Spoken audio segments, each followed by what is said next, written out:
amazing to me that looking around the bottom of the race, I mean, they're flying, the pilot's flying up.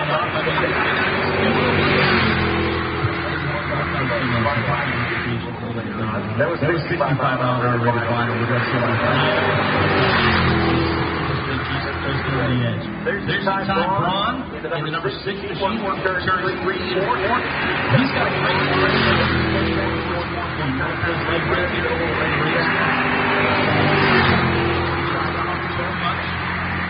You see what that translates to on the speed chart.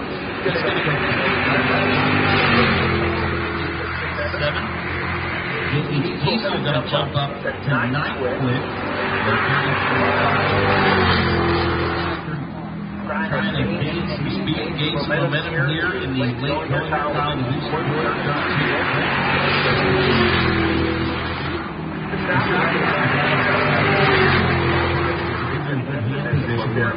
saw the James car when James was coming around turn 4. He had a lot of wheel in that thing, a lot less wheel. Up almost 7th position. Ty Braun going P4, 30.225. Goes to 6th machine. That's going to jump him up into the top 5. So field comes by, take the checker flag. That is going to get it done, and it's going to be Dr. Parker Mitchell from Teat and Turbos. 2 years in a row, setting fast time in Indy 800. 29.946 seconds. Only driver to get it under that 30-second bracket. And Parker's going to have a little bit of bragging rights here now. He's the fastest man in town. He is, but man, look at the log jam here. If you're watching along the live stream, positions 2 through 8, you can see 30.121 seconds. You go all the way to position 8, and you get to 30.48 seconds. That is going to make an incredibly tight race, which is going to really be determined more on driver skill than vehicle performance at this point. Yeah, I mean, let's take a look at our entire lineup here. You see there, getting the fast time there, Dr. Parker, Brent P5 speed, 2nd quick, Kennedy KSR, going to be 3rd, Ty Braun 4th, Brandon Birdie 5th quick, Justin Heatwave Visual 6th quick, JHTC in the 88 7th quick, Zach Walker 8th, Roman Atwood was 9th. And 10th goes to Nick Seuss of the side-by-side blog group. Down qualifying outside of the top 10. Big names here. Jack Stan Jimmy, the 69 machine, 11th quick. Matt from Demolition Ranch is going to be 12th quick. Kyle Zuch was 13th quick. LS George in the number 3 ride, he was 14th quick. 15th quick was Derek in the 1776. Tom Bailey, late entrance in this race, 16th quick.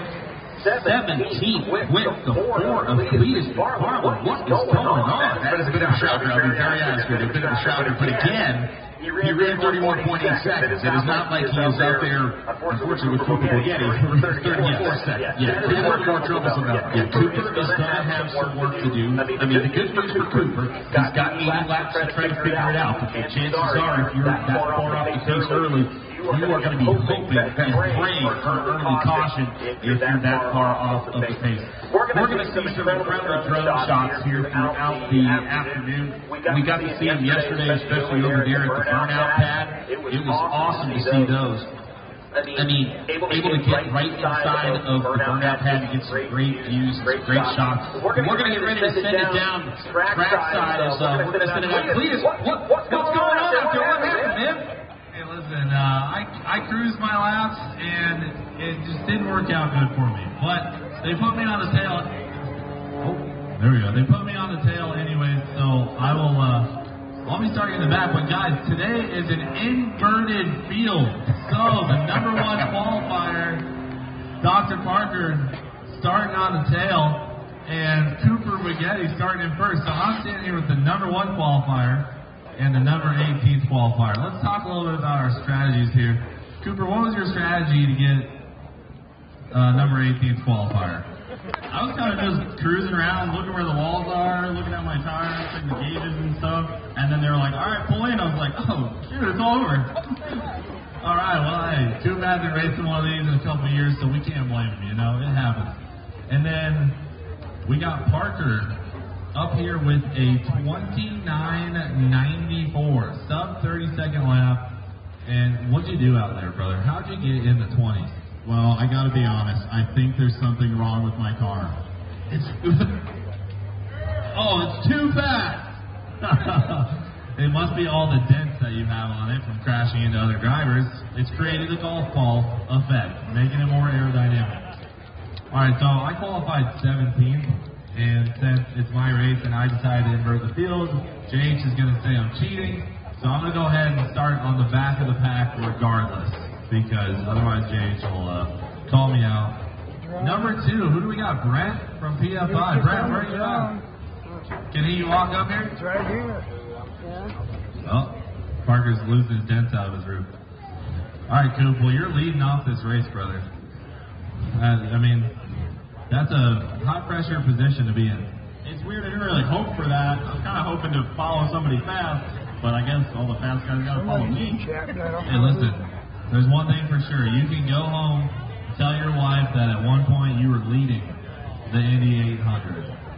That's true. Not many people can say that, and if I could just say it as an accident and sneak behind someone fast, probably their line. Yeah, I think the best strategy here would be to get behind Kevin, follow his line, then spin him out on the 79th lap. That does sound like a good strategy. He beat me yesterday at Q1 in streetcar, so I'm angry. It's time to get him back. All right, thanks, Coop. Hey, Brent, how are you, buddy? Come here. Come here. One of my favorite guys out here, and he just kills tires. Brent, how do you feel? I feel wonderful. Who's a fan of PFI speed? So, my boy Brent, probably one of the more aggressive drivers in the field. The guy knows how to burn off some tires, but a hell of a racer. And you are qualified number 2, so you and I'll be in the back of the pack with you. Mine was actually stuck in first gear, so I should go a little faster. Really? You did that in first gear? You must have really long gearing. Wow. All right, then down the list we have Kevin Smith, Ty Braun, number 4, qualifier. Hey, where's my boy Ty at? Oh, he's all the way down there. So Ty, he's kind of like a sleeper, you know, he's like the marauder. Everyone's like, oh, he's calm, cool, and collected. But Ty is actually a fantastic driver. Number 5, we have Brad DeBerti. DeBerti is definitely a weapon. Very good. I told you it was going to happen. 500 laps in his simulator last night. That's the type of guy he is. Number 6, we have Justin, owner of Heatwave Visual and the sponsor of today's Indy 800. Number 7, we got JH. There we go. Perfectly on cue. You know, I just love Indianapolis. You guys are the greatest. And then in the background, we have top alcohol cars. Ripping. I can hear them pumping stupid. This is just an all-around good event. Number 8, we have Zach Walker. Unbelievable, dude. Look at this guy. Probably cheated his car up. He wants that 10.3 liter big block. So you guys know that the prize for today is a 632 big block. Same engine that's in Twisted Tea. That's a ripper. So these guys will be racing for a 632 big block. Zach really wants it, but it's Fairmont. Roman Atwood, number 9. Middle of the pack. That's awesome. Nick Seuss from Side by Side Vlog, number 10. Jack Stan Jimmy, number 11. Demo Matt, number 12. Kyle from Booster Boys in the 13th spot. LS George, 14 in qualifying. And then Vice Grip, Tom Bailey, Cleetus, and Cooper. So, guys, we got a hell of a starting lineup out here. We'll roll some music and some other videos, and then we will be out here racing momentarily.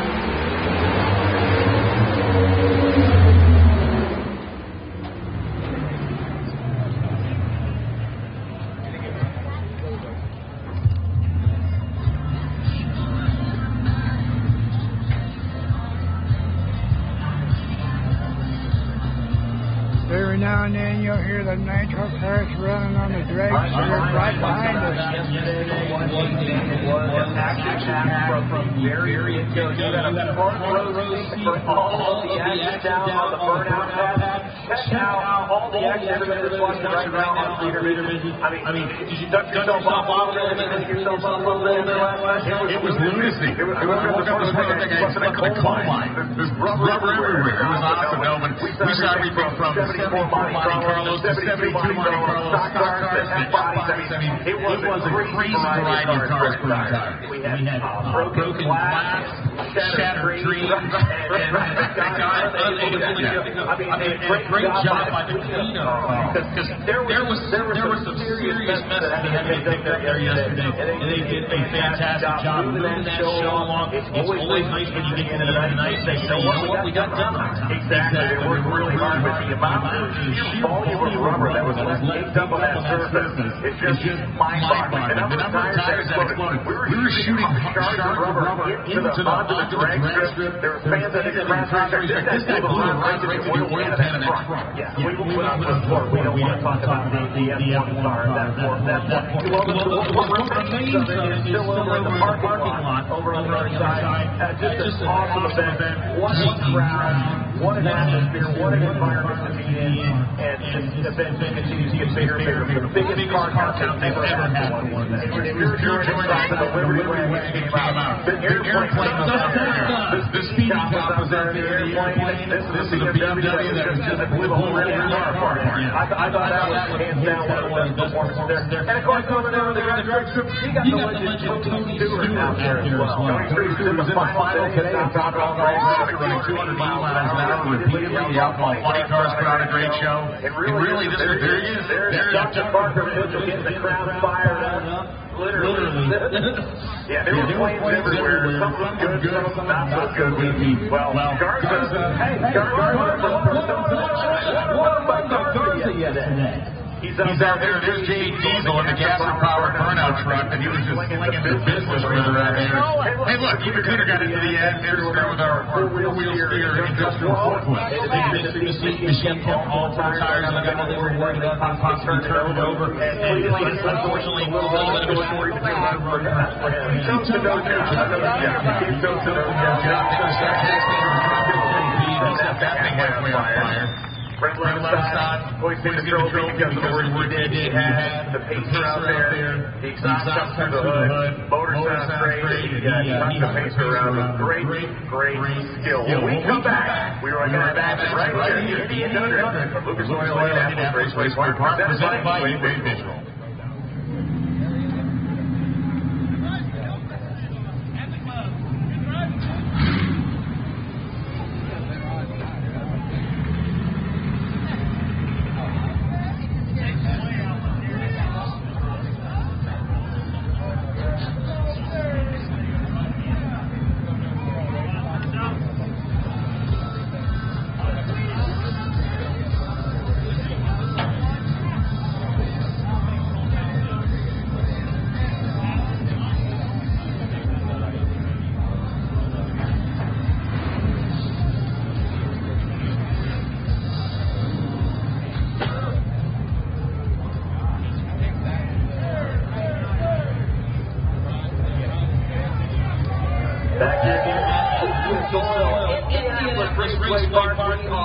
Getting closer and closer to the start of the Indy 800 presented by downtown Indianapolis. This is the month of May in Indiana.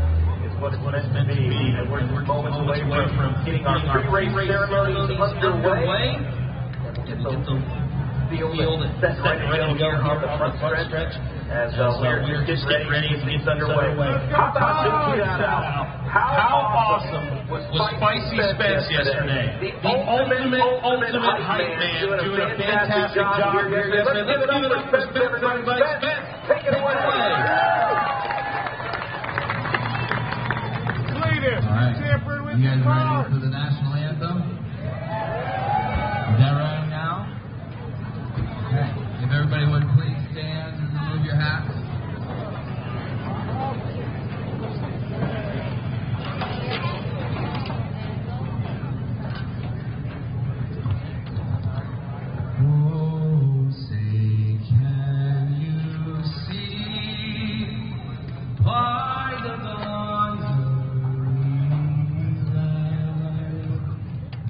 Was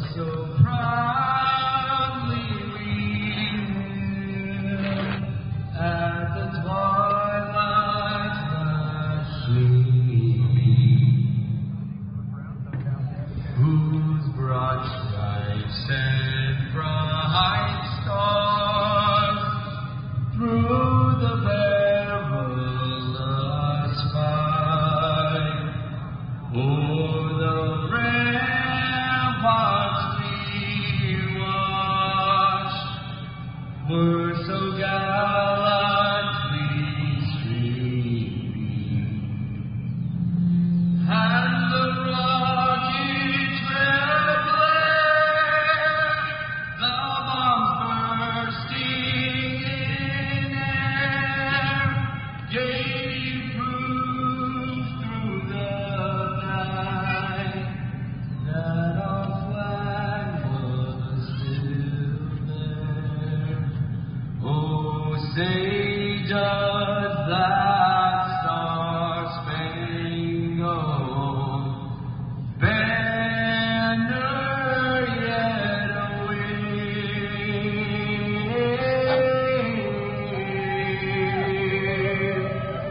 o'er the land of the free and the home of the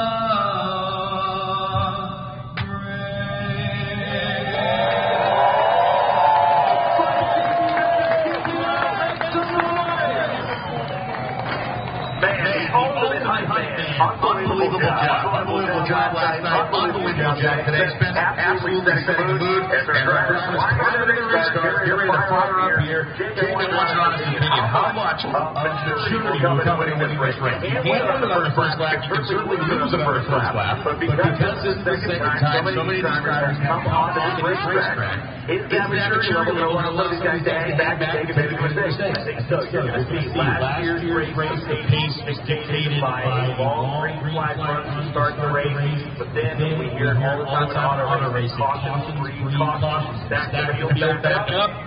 All sorts of mayhem happens after that. These guys are going to fight for position. It's going to be like I said. Keep in mind, that dominant boost. Don't and the inversion of the field. Yeah, so completely different from last year where, he got to start on the front row, he got to cruise on the ride off the sunset on the race. He doesn't have that luxury this year. Clearly, he's got a fast car. He's starting at the rear of the field along with Cleetus being able to show that he is, despite not a very good qualifying effort out of him. He's going to take that 7th starting position. He's going to start here at the rear of the field. And for the rest of the field that did not qualify well, Cooper Buchanan, he's going to have his hands full, and I know he's going to be checking that rear pretty tight there, especially that steering wheel pretty tightly here in these open laps, and a chance for drivers that didn't have great qualifying efforts to establish early pace, set the tone, and how aggressive the rest of the field is going to be. Let's go back down track. All right. Start in the back and do a quick driver introduction before we get this thing rolling while these guys are suiting up. I'm going to make my way back. I think we already talked with Dr. Parker. Who liked that Dr. Parker burnout yesterday from the Hellcat? Hey, my boy did a damn good burnout. Caught a strong fire. Hey, how's the damage on the Hellcat, by the way? She's hurting today. She's a little bit sore. We got some things to figure out before we take her home. All right.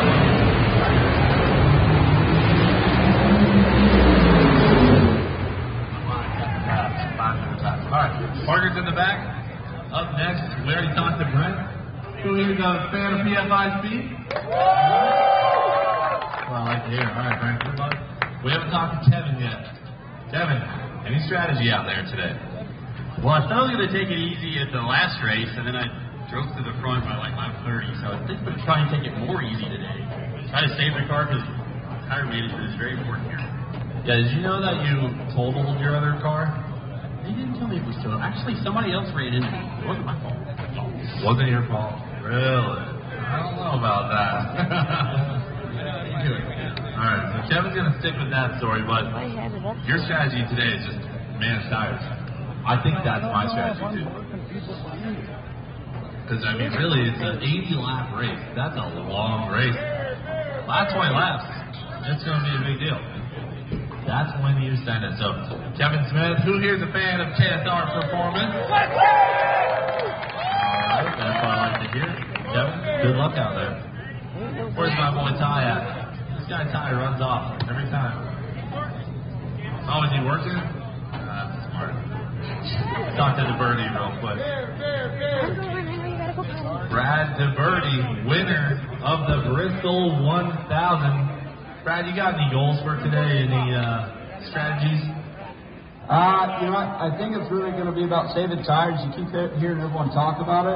But when I won the Bristol 1000, I literally was on cords, and I felt them. So I think really for me, it's, if I can save the tires, but also not be too conservative. I need to be able to push the front with you and everyone, in the back. So I'm just going to try as hard as I can. Damn, I feel like everyone's getting the same strategy here. we're in the long race. Last year, I think you, myself, Kevin, we all blew our front right tire. And that was the reason why we left the door open for Brian Deegan, because he did not blow his front right tire. So now we're all like, all right, can't blow the front right tire. Let's go, Bear! We got a little more relaxed for that first 40 laps or so. Justin from Heatwave, dude. Thanks for heating it up. Sponsoring the Indy 800. Let's hear it for Heatwave Visual. That's awesome. It's guys like this who just really help us put on these events. You've raced in Les Mollets. How do you feel about being out here on the big track? What does it feel like? I'm pretty excited to be out here with you guys during the doors and do my second time at this race. And this is definitely a lot bigger and faster track. It's a little bit more intimidating, but I'm just going to go out there and see what we can do. And the Heatwave car, looking clean, brother. Looking real clean. So, all right, brother, we'll see you out there. Let her rip. All right, we'll go over here to my arch nemesis, JH.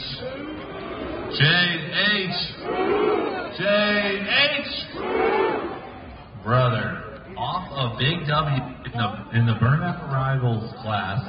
How did it feel last night to finally win a burnout contest?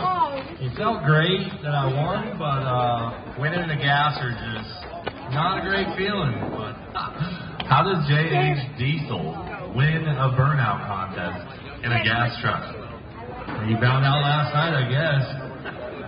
The funny thing is, guys, JH has had this 6-liter Silverado sitting in his shop's yard for 4 years. And all they do is put trash in it and drive it to his burn pile. And I was like, dude, let me just go get the Silverado. I'll have jack stand, weld the diff, cut the exhaust off it, and you'll love it. And look now, dude, you won a burnout contest in a $3,000 truck. That's all it takes, guys. So anybody thinking about getting in it, $3,000, man, can get you a win. That's right, guys. Anyone bringing their own burnout car next year? All right, I'm gonna hold you guys all to that. All right. Oh, here's Ty. Who here's a fan of Ty the Fabricator? I think all the drivers should be clapping right now because this man welded every single roll cage in every single one of these cars. Let's hear it for Ty. That's no small task. Ty, what do you want to do when we get back to the shop this week? Weld some more. Really? You just want to weld some more. What do you want to weld? Anything and everything. We got some jet pins we got to get fixed up. What about toast? Oh, man. I had some trauma watching that one. That's more of a cutting job. I'm going to need a cutting tool for a long. All right, well, Ty, qualified number 4. I am impressed. Brother, I'll see you out there. All right, thanks, Ty. Here, guys, we got Roman Atwood. Any Roman Atwood fans? Oh, man. How you feeling today, Roman? Feeling good, man. Happy to be here. Hey, brother, we're happy to have you. Hey, this is our 1-year anniversary of being friends. Oh, yeah. So, Matt introduced you and I last year. You came here. This is where I met you. It was in this parking lot. And dude, Roman and I have hung out so much this year, so that's crazy, right? It's only been 1 year since we've known each other. You have cost me a lot of money, bro. Hell yeah. Who likes making their friends spend money? That's my hobby. My hobby is making my friends make bad financial decisions. Roman Atwood, I think, is my number one friend now. I'm trying to think if I've ever gotten anyone worse. No? All right, buddy. Hey, have fun out there. I saw you got your kids' names on the car. Yeah, that's awesome. That's awesome. You want to shout them out? I know my kids are watching. I love you guys. Let's do it. All right, cool. Let's hear it for Roman Atwood. And the whole deal. All right, let's make some noise for my. Oh, come on over here, Zach. Let's make some noise for my boy, the number one hustler, Zach Walker. Come on. I don't remember the exact number, but in the month of March, Zach averaged over 90 hours of work a week clocked in. So that's a lot of work for anyone who knows. Let's hear it for Zach. I think the week of CS2K, he got 109 hours in 1 week. And then the rest were 80 or 90, so dude. And no small feat getting these Crown Vics here. You ready to rip? Dude, I'm ready to rip. More importantly, I'm ready to win that big block and go put it in my Fairmont. There you go, there you go. Who wants to see Zach win today? There you go, buddy. We'll see you out there. I almost can't get Zach to leave work. Sometimes I'm like, dude, go home. Then he's like, all right, I'll leave 5 minutes after you. And I look and he's still clocked in an hour later. All right. What do we got here? Nick? Side. We got any side-by-side vlog fans out here? Yeah, there's at least 25 people through this year. So you got number 2 in the Freedom 500, and you and I kind of have a deal to help each other get to the front of this race, right? We'll put it out there that we have teamed up. So we have a deal that if Seuss and I place 1 and 2, we got a deal. That's all I'll say for now. So shake and bake, brother.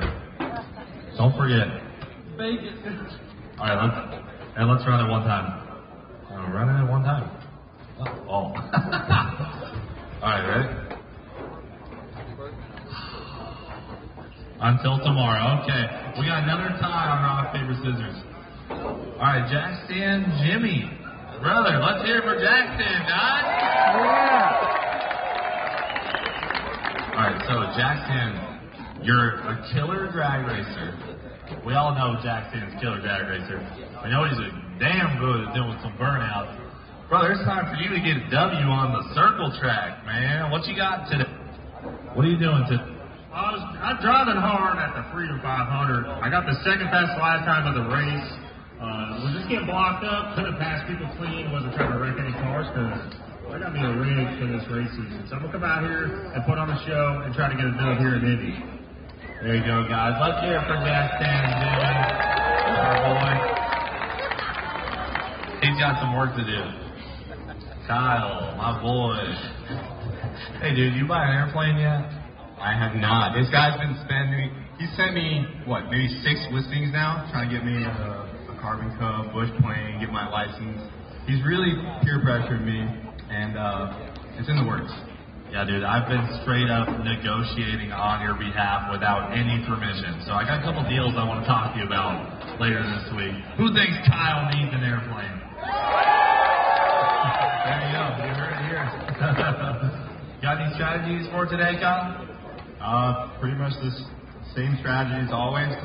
Just keep the car in one piece. I mean, I got 3rd place in the Freedom 500. Me in 3rd, have a history. Hoping to do better than 3rd place this time. But if I could podium again, I'd be happy. But obviously, I want to take home the dub and get big blocks. All right, there you go. Then you can put it in the MR2, and it'll finally be reliable. There you go. All right, guys, let's hear for the Boosted Boys. Come on, that's a good guy. What a good guy. All right. My boy, Demolition Matt. Let's hear it for Demolition Ranch. Tell us about your new project, buddy. How many acres did you just buy? We just bought 330 beautiful Texas acres. Holy Toledo. And you're going to have a resort for these amazing people. They can eventually come there, correct? That's the goal. How to one-up the Indy racetrack. Oh. Well, you just wait and see what I got for you, Buckaroo. Well, that's amazing, dude. People are going to be able to come out there. I mean, you got a lot of possibilities you can do with that much land. Yeah, I mean, any cool, like, what's the first plan? I don't know. There's so much stuff. I have no idea. Just clean stuff up and go from there? Pretty much. Can I just say that, can I tell you my race strategy? Everyone else is super boring out here, and they're all like, we're going to conserve tires and try to go easy. I guarantee I'll be out in 30 laps. I'm going hard. Let's hear it for Matt. Hey, that's one strategy. Riding dirty. Thanks for coming, Matt. Still got maybe Oh, George, I don't even got to say it. Just keep the mic pointed that way. Buenos dias!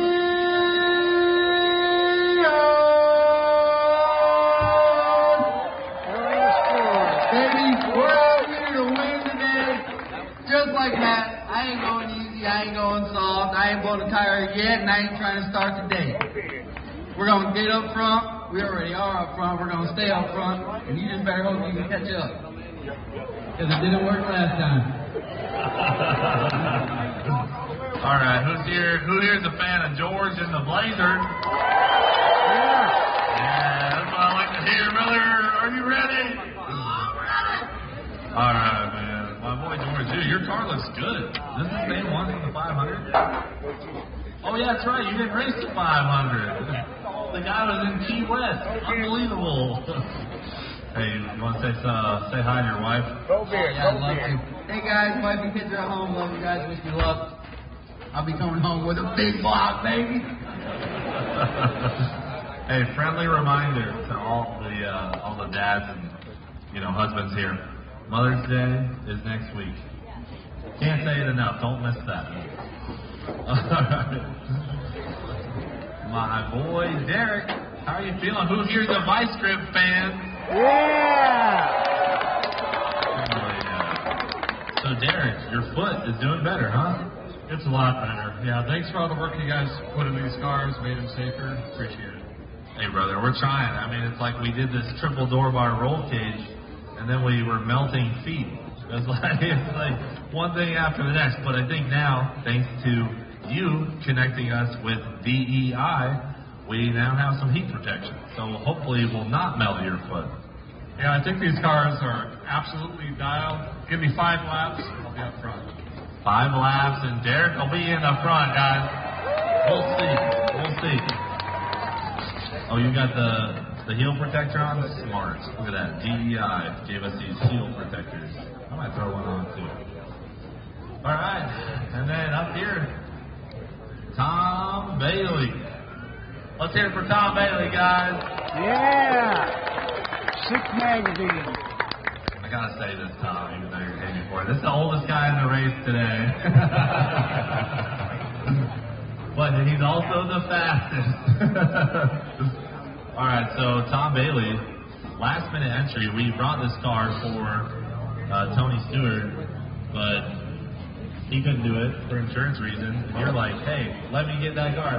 He strategically texted me, I'll take Tony's car if Tony can't do it. And I was like, hey, that's kind of a good idea. So here we are. We got Tom Bailey out here ready to rip. How you feeling? I'm not sure about this front row thing. I was kind of hoping to lay in the middle and then try and make something. Now I guess I got to set the pace.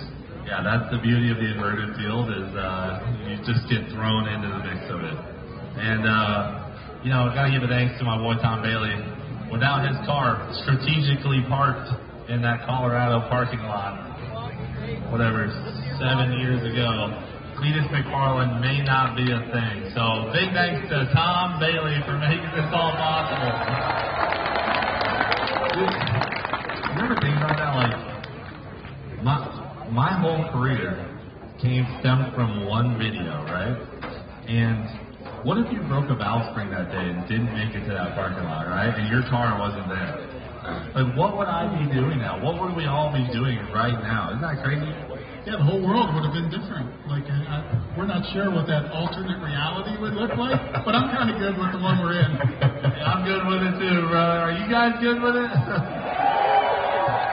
Oh man, that blows my mind. Like, to give you guys some context, the first ever Cleetus video, I was walking in the hotel and I saw Tom Bailey's car, and I was like, "Hey Kyle, pull out your camera. I'll make a funny clip in front of it." And that's how it all happened. So it's just crazy. All right, Tom, good luck out there, brother. We'll see you in a bit. All right, let's hear it for our boy Cooper back out here racing. Come on. Front of the pack, brother. After not racing in Crown Vics for a couple of years, you're back here leading off arguably one of the faster tracks of our race. Okay, no pressure at all. That's perfect. No pressure. It's hard starting in first because it's hard to go. You can't get any better than first place. So all you got to do, I guess, is just hold everyone off. Yeah, I was hoping to get behind maybe like a vice grip and just tail him a little bit and kind of push him. But I can say I at least led the Indy 800. So at one point, you were leading the race, no matter what happens. So guaranteed on that. So I can clickbait the thumbnail and all that good stuff, YouTube stuff. Good call, guys. All right, guys, let's hear it for all of our Indy 800 drivers showing up. I will pass it back up to our announcers in the booth. Let's get this thing started. We got Doug Cook driving the pace car in the Heatwave visual car. And we're just going to have a hell of a race, guys. Let's do this. Budweiser? You heard it, folks. We are just about set and ready to get the Indy 800 underway. Rick Finn, coming out there. We ready to see some racing? I'm ready to see some racing, man. It's fun to get the introductions here, fun to hear some strategy. Obviously the dudes in the middle of the pack, I'm Team George and Matt on this one. Let's go, baby. We're not waiting for any laps. We're going. We're going to see, like I said, there are going to be some varying strategies, but I love the full field invert. I love it getting those fast cars, putting them in the back of the field, giving them an opportunity to have to work their way up through the field. However, cars that weren't very good in qualifying, they're going to be, is it literally going to be that hornet's nest vibe up there at the front of the field? We will see. We're going to have, we hear the term sometimes in restricted plate racing, there's comers and goers. We're going to see if that happens here today as the drivers are getting strapped in. Final preparations being made as we get ready to fire the engines for the second running of the Indy 800 presented by Heatwave Visuals. Again, getting the field set and ready to go. Drivers have to make sure they've got all of their safety equipment on and ready to go. And I like the idea of some of the drivers putting those, putting the booties on, as I call them, making sure those heels don't burn up because those cars can get awful hot down there around the foot pedals. Look, the most famous shoes in stock car circle track racing ever belonged to a guy named Dave Marcus. Of course, Dave Marcus, the famed NASCAR racer, raced his whole career in leather-bottom wingtips, baby. And that was the reason, because they would melt the rubber soles of their shoes off the bottom of their feet during those races, and the leather sole of those wingtips gave a little bit of insulation, and he did it for decades. Now, the king was cowboy boots. Dale Earnhardt, I think he used to rock some Adidas back in the day, but then he kind of wised up, we're maybe gonna work with Phil Simpson a little bit there and get some better shoes there. We do have a little bit of breaking news we heard. We got Tony Stewart fans here in the house. And what Tony just did, Tony Stewart just was waiting to win. He won the top alcohol dragster category this weekend, ran 5:25 to beat Jackie Frick. It is his second event win. He won the national event in Las Vegas a couple of weeks ago, and now he comes here and wins the regional event. He came into this race third in the national points in top alcohol dragster, and he's leaving second at minimum. Did I see that he had every run this weekend in that 272, 282 range? Yeah, that car ran basically between a high 270 and 282 mile an hour speed every time down the racetrack. They had a little bit of a slow start to the season, but they put it all together this weekend. So Tony Stewart is not only involved and interested in drag racing, he is now among the leaders in the nation in his class. Indiana's own getting it done here at Lucas Oil Indianapolis Raceway Park over on the drag strip as we're just about set and ready to go here. As you see that some of the doors getting shut one final time. Everybody waiting to get the thumbs up. We had to make sure that we get the safety team back in place here over at the Oval before we get ready to turn it loose. And got some people checking in right now. Again, if you want to join the discussion, you can scan the QR code. Do it for Dale, of course. Got James Coleman checking in with us. He says, hell yeah, brother. Real quick, we haven't had one of those real quick. We need to get a little bit of crowd involved in here. We got to get you guys set and ready to go. I think it's time we do a little hell yeah, brother. Let's count it down. 1, 2, 3. Hell yeah, brother! That's what I'm talking about. That is fantastic stuff. And again, it's great to see everybody chiming in, photos, and the experience they've had out here at Lucas Oil Indianapolis Raceway Park the last couple of days. When can we start to see a little bit of a rhythm develop in this race? How quickly? I think it's going to be a little chaotic in the beginning. But depending on when we get that first yellow, I think is really going to determine what the pace is going to be like. If we get that long green flag run, I think you're going to see guys that are going to kind of push the pace a little bit further. If we have kind of a slow start to it, you might see those guys that are going to sit back, long laps. It's going to come down. We see their stripper plate a lot. Six down. Guys are literally just there to ride. But once it gets down to those last 10 to 15 laps, that's when it's go time. You don't want to be sitting in that 10 to 11 spot. You want to make sure you're in position up there, in and around that top 5. If you do get a late race restart, you have an opportunity to take advantage. When we talked about it earlier, not a whole lot, I mean, wide racetrack in terms of racing group, but if you want to get around here the fastest, you're going to want to enter into about that second and veer up into that third group just a little bit. If you try to get it down around the bottom of the car, the outside is definitely going to have the advantage, I think, depending on if you're hitting the NOS boost. And when they can start that, I think you're definitely going to see those guys taking that later in the race, use that to maybe get a good run off the corner to set yourself up in the corner, maybe give yourself a good launch down the middle of the straight. So you can hear the engines before fire up down here. We're going to start to see that pace car move on. Of course, Doug Cook from Motion Raceworks, a great company, very involved with Cleetus and his dealings, and we see him involved with Freedom Factory and everything else. American-made products, innovative solutions and products that create good products. And Doug is good news. He is. Good deal. We're going to have that down front. And of course, up top, the flag stand. We want to give a shout out to our flag name, AJ Flagman/Referee. You never know. Things might get a little testy out there. AJ might have to jump in there and break things up a little bit. There it is. AJ's on Twitter right now. Everybody say hi to AJ and the Flag Stand. All right. Don't mind his hat. Hey, come on, man. Everybody loves a Red Sox. No. Lots of Red Sox. We're the only ones that love Red Sox. Fine. Well, we are set ready to go here. Engines are fired, and we are ready to get this race underway. A couple of pace laps. We are not going to do the inverted F1 start like we did last year, where they're not going to be starting to a dead stop. They're going to roll the field this year. So I think last year some drivers up the front of the field, they saw the green flag, but I think everybody on row 4 on back was like, oh gosh, we gotta go. The drag races are after the first couple of rows. Hey, we saw some pretty quick reaction times earlier here this morning, but I don't think we quite had that here on the Oval last year. But there you see, we're going to be rocking 3 onboard cameras here today. Cleetus, the number 4 car, Brad Birdie, and the number 70, and Roman Atwood, and the 77 are going to be carrying some awesome onboard cameras. There we are. You hear it pointed out. Throughout the race, see how they're working, see exactly how much input they're putting in on the steering wheel. You're going to tell just from those onboard cameras there, if they're fighting the steering wheel, if those tires are going to go or not. And I think last year, relatively clean race, not a whole lot of carnage in terms of guys wrecking. Got a little testy there at the end of the race, but Bernie just did something interesting you don't see in a lot of race cars in an in-car camera shot. He used the steering wheel adjustment. Yeah. Not typical standard equipment ready to race cars. Yeah, no, not quite for this. These are some very, very unique race cars. Of course, the Nitto tires, they are going to be very, very important here. We saw last year, some drivers that blew tires a little bit later on in the race, got that fresh rubber, maybe a little bit of a strategy there. We were able to play that in and get a good run at the end of the race. How about Nick from the side-by-side block admitting in public that he and Cleetus have something hooked up with each other? Deal going on there, a little side by side there, and unfortunately unable to win the rock paper scissors. But he'll live to fight another day. We saw James yesterday, still the reigning undefeated arm wrestling champion. We saw that yesterday. A couple minutes. Real quick, as we're getting ready to go.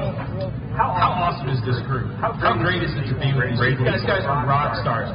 The line to get a picture, to get an autograph with these are Sam. We got any Sam fans in the house here today? All those guys standing out in the heat yesterday in the sun, signing all those autographs, making sure that every single one of you fans is taken care of. That's what makes these Cleetus and Cars events so much fun, and that's why it is so awesome to be a part of this. We hope that you continue to support events like this, and hey, put it on your radar.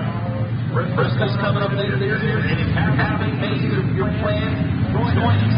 Now, everybody back one of the other cars events, of course, we now have the Rangers coming up a little bit later this year as well, and 24 hours of Lomo's coming up as well as the field rolls down the front stretch and into turn 1 and 2. We're going to talk about this racetrack a little bit. A little bit bigger than 5/8 miles, 12 degrees of banking in comparison to the Freedom Factory. Freedom Factory, 3/8 mile bank, a little bit higher, about 14 to 15 degrees, so it will carry a little bit more speed throughout the corners here. We saw in qualifying only one car able to get underneath that 30-second bracket. You're going to see them right in around that 30, 31, 32 seconds throughout the race pace. Different variations where cars are going to be able to run up against the wall, but you're not going to want to. You're going to run right there in that middle groove. You've seen when the NASCAR Truck Series comes and runs here, some varying strategies on how they attack the corner. They'll typically try to diamond it to where they'll come in low to protect and play defense, slide up the racetrack into that second or third groove in the middle of the track, and they're going to cut the corner coming off of turn number 4. But these ground bigs, they're going to want to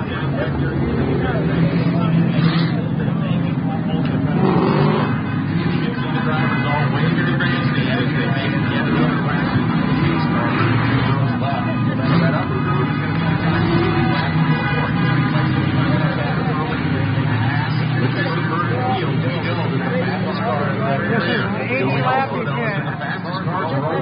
Within about a half a second of each other.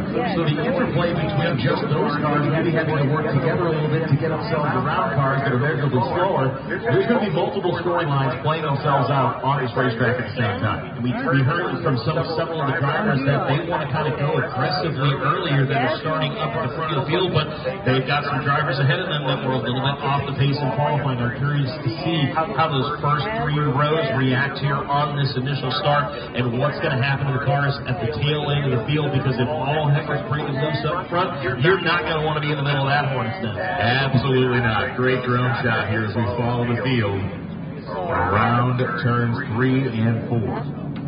What a sight to see. We are so pumped up to be here once again. And up in the flag stand, AJ holding that white flag up in the air, educated to the field. Quarter lap to green. We are going to go green next time by 8 laps of green flag racing. Caution laps will not out. All laps have to run under the green flag. Caution comes out. They will go back to the previous lap. And they'll reset the field. The race directors and race officials will be working hard all race long to make sure that they've got everybody in the proper order as we get set and ready to go here. Brian, I am so fired up to be here. My first Cleetus and Cars experience outside of the Freedom Factory. Race fans, what an incredible weekend it has been, and we are just moments away from the green flag of the Indy 800. The pace car is peeled off the field, punches up as they head into turn number 3. Field working their way down through turns 3 and 4. Doug Cook from Motion Raceworks has got the car down on in the pit road there as we are set and ready to go as the field coming out of turn 3 and 4.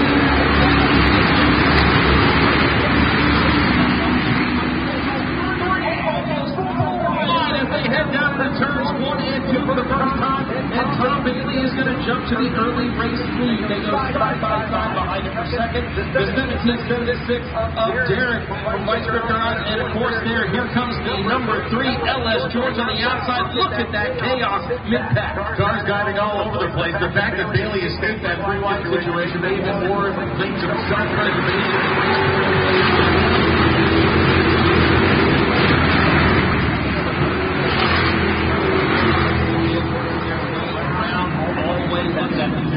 Different lanes, cars down the bottom, up in the middle, and up against the Alpine. Now 4-car breakaway out front.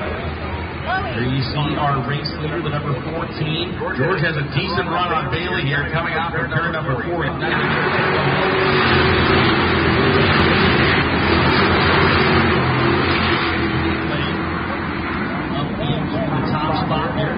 Car breakaway, nose to tail for turn 1 and 2, side by side. Back behind them, there you see Matt Demolition Ranch on the inside, trying to hold on.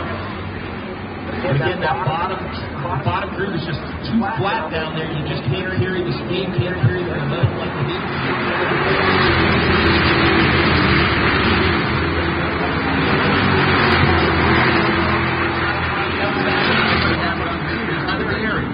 The 113 of Justin from Wheatwave and that white car on the bottom on the inside of number 24 Kyle for the Boosted Boys. Might have had a little contact there coming into turn number 3 between LS George and Tom Bailey. Going to open a big suit.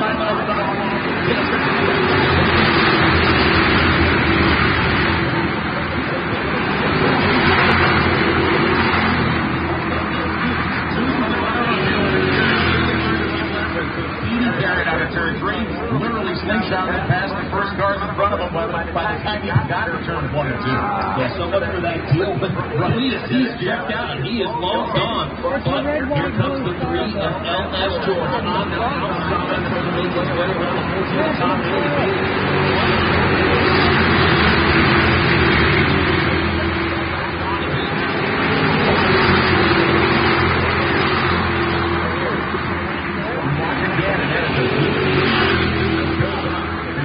Side-by-side racing. Beer is about to get sandwiched between 2 cars, between the Indy machine and the It was just under a second advantage the last time by for the 11 of Suits. 8/10 of a second was the difference.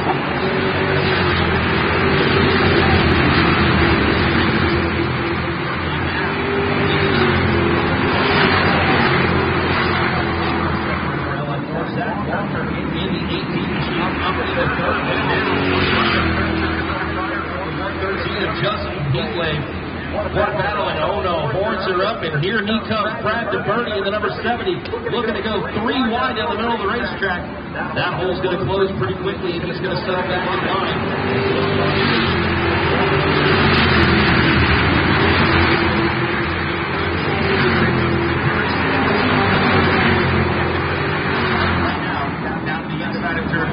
You know, who's not messing around? That's going to be the driver of the number 7, Dr. Parker. Started all the way at the back of this field. He has already worked his way up to the 6th position. It is go time, and the doctor is here. Here he comes around the outside, looking to move up to the top 5 around the outside.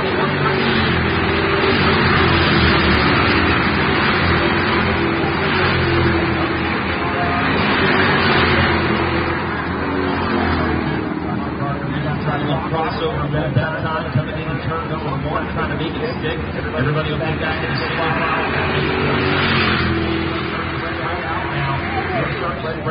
Here, as soon as I say that, Brad DeBerti is going to jump to the inside and look to try to move up into the top 3 for the first time.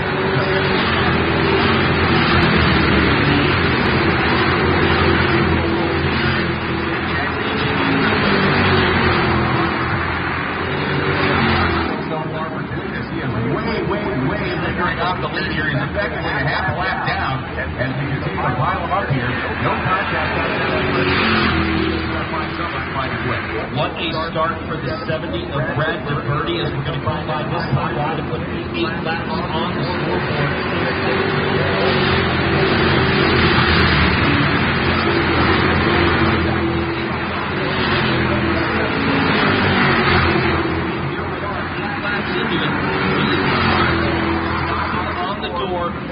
outside of the top two. He's gained 10 positions since the start of this race. And we can see we're 7 laps into an 80-lap feature here, and Nick Zeus continues to run in clean air up in the front of this pack.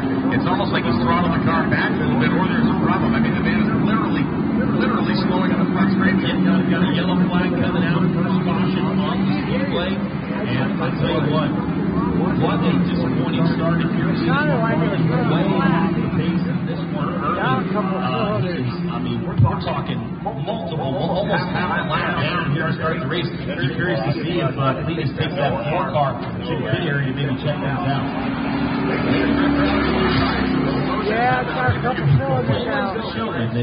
Cleetus. By this situation, and look, this could be the old rope-a-dope strategy. It worked for Muhammad Ali against George Foreman. I don't know if it's going to work for Cleetus against Nick Zeus here, but we can find out. So I would have to say really impressive starts, not only for the Chevrolet Brad DeVerde, but of course Dr. Parker in the number 7 machine. Both those drivers gaining the most positions early on here. We talked about what drivers were going to try to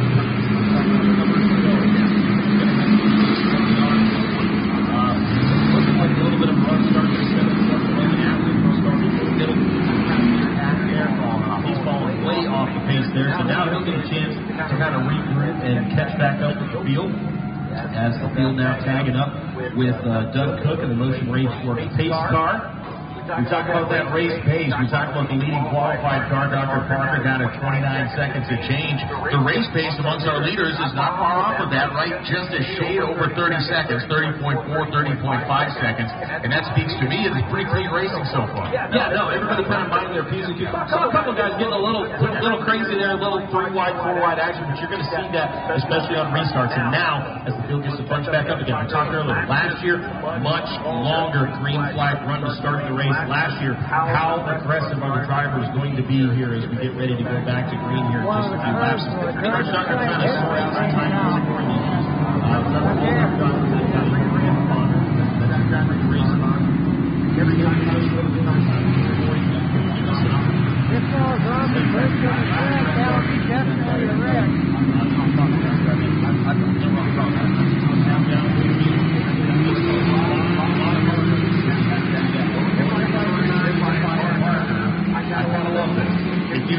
I was already making my way through the field, and now it is effectively, in some ways, made my job easier. Look at that, having a quick sip and a quick drink of water on board. Good way to do drivers. I mean, it's not necessarily how hot it is here today, but humidity, and it's going to be awful hot inside those race cars.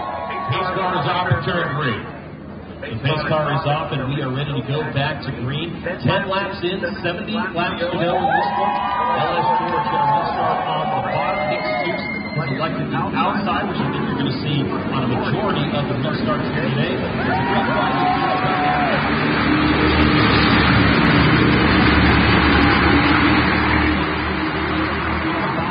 But Nick Zeus there on the outside, he's going to look to take the advantage coming off of turn number 2.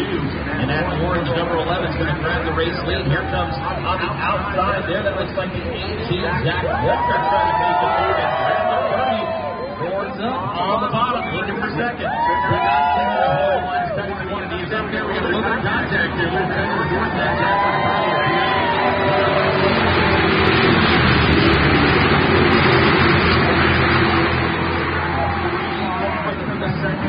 Nick Zeus has got a long that's going behind. I think it's someone who called and collected out front, and it is pure chaos and mayhem behind him. DeVerde almost looks like one car bouncing off the outside wall. That's the 14 of Tom Bailey. That right side rear is going to need a little work there, boys. Here comes DeVerde again on the bottom. Walker to the outside. Dr. Parker Mitchell up the board.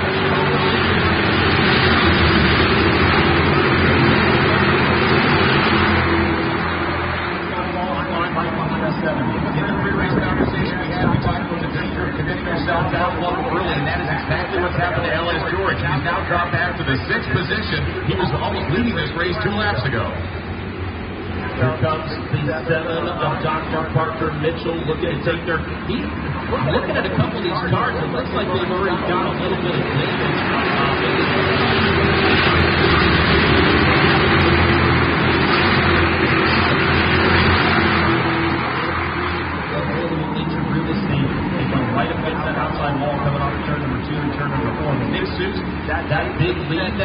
a couple of laps ago, it is shrinking because here comes the 70 from Brad Birdie. Absolutely the biggest threat that Cleetus has had behind him during this race is the birdie. The path has had before a little bit more comfortable. And here we go now, 3 wide as he gets moved down the front.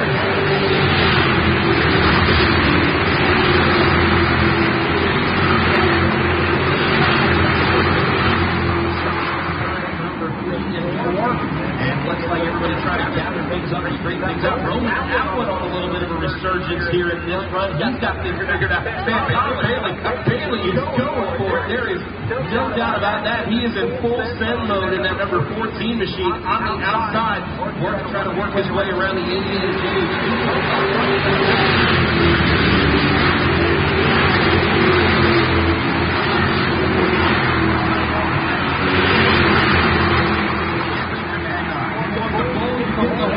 and here comes the birdie on the inside. A little bit of contact there coming out of turn number 2. The 11 car able to gather it back up. Seuss maintains the race lead.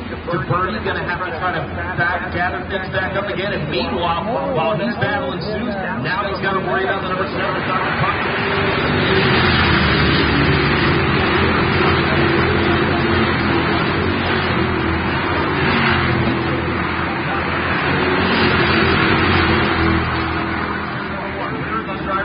Brake where they're using it. Justin very late braking. The other 2 drivers in front of him, both DeBerti and Seuss, very early on the brake pedal. And DeBerti cuts to the inside of the corner, trying to run around the inside of Seuss. He does not have enough race car. DeBerti's going to have to hang on here to the inside.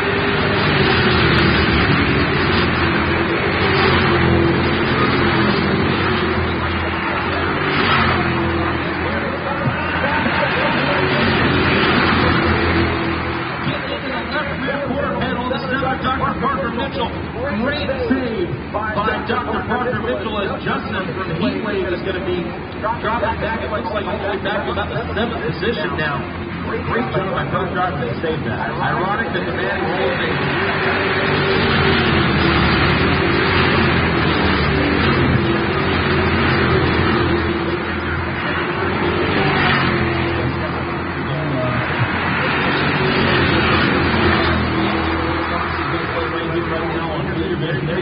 it looked like on the efforts, I don't think he knew the 113 was there. If he knew he was there, I don't think he was going to make a move like that. But credit to both their drivers, an incredible save. The most rotation we've seen out of a car in this race so far.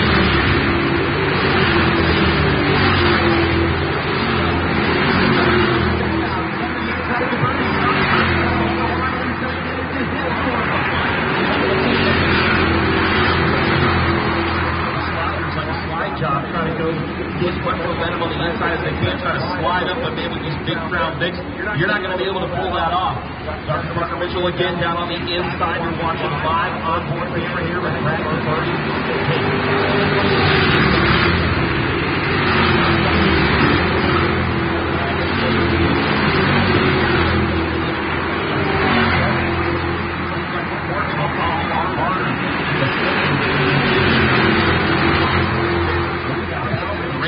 Absolutely downhill. Coming into turn number 3, DeBerti tries to put the horns out front, and they're going to run side by side through the corner here, and we watch the in-car camera. DeBerti cools the cucumber in their feet, little wheel. He is going to come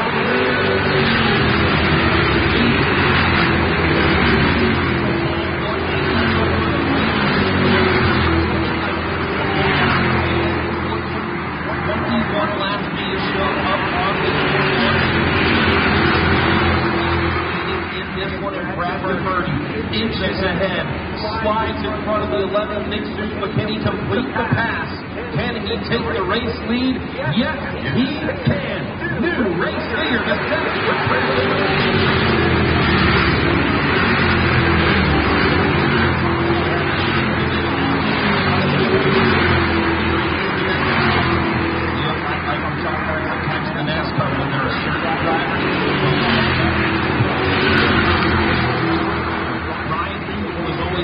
Elbows out, driving, making it as hard as possible to get around it. Now Birdie, he can do 2 things.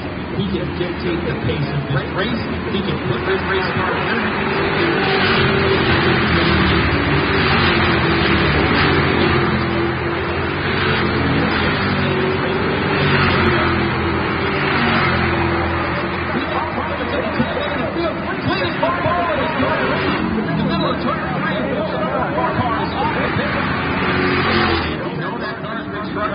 And if those struggles continue, as he lost the handle on it trying to push the car around lost the handle on the race car, spun around, didn't hit anything, was struck by nobody because, frankly, he was out in the middle of no man's land. That part is not your field. The only good news is that he goes around again. McFarland goes around in 1 and 2. There's probably something coming out of the motor of that thing, or at this point, he's just out for an exhibition. Yeah, Cleetus is not happy with the race car, but a nice save down in turn number 3. All by himself, wheel into the field. Just not happy with that race car at all. On lap number 23, so still a long way to go. But as we get ready to head towards this next restart, something of importance to note, we're going to have a new race leader. Grant DeVerde is going to be in control of this next restart. I assume he's going to opt for that outside. Last time, he got the restart on the on the outside. Now he's going to have to fight on the inside. It's going to be a little tougher. How about it? The 77 Roman Atwood getting it done in third. How about any Roman Atwood fans out there? How about it? He's driven a great race. He's not led yet, but we saw the car drop back early. We thought he might be in big trouble, but very systematically, very methodical, worked his way into that number 3 position. He did have a little bit of breathing room before the yellow flag flew. So now we get to see how successful he is in that position as he's not riding for a bumper position.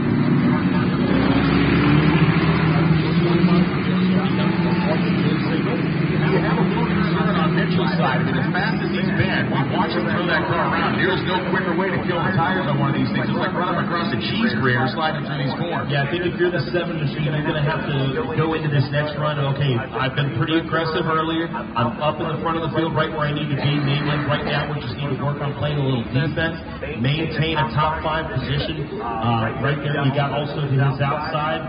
You've got Roman Atwood going to restart there in the 4th spot. The 88 JH. That's right, J.H. Diesel. He's going to restart into the 5th spot. I'm trying to work. But listen, J.H. is also one of those guys like Atwood who was languishing at one point early on in this thing and finds himself. And now he restarted.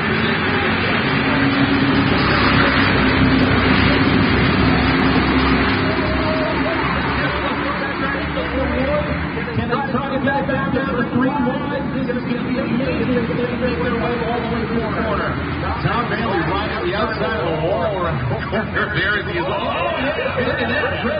Carlin can strike down the backstretch for the 14 of Bailey. He is not afraid, and he's in the wall. Right front tire down on the 14 of Tom Bailey, I believe. That's a heavy contact there to get into the street, and that is coming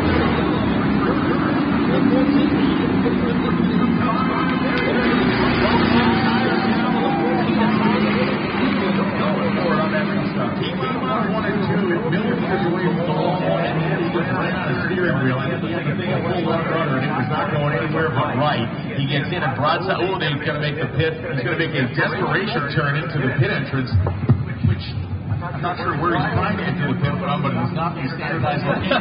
No, reverse. Yeah, Bailey's. He has KO'd the right front. It looks like they may have our first victim. However, if we do have one of the spare cars available, which we do, Bailey's going to park it right there on the front stretch, and he'll have the option if he wants to jump out of that car and jump into one of the spare cars. I think as a drag race primarily announcer, I am not quite shocked that the first guy to get knocked out of the field by Tony into the drag race. Yeah, sorry. Left turn. Let's break the speed. Check down on pit road, and here you see the free cut on the right.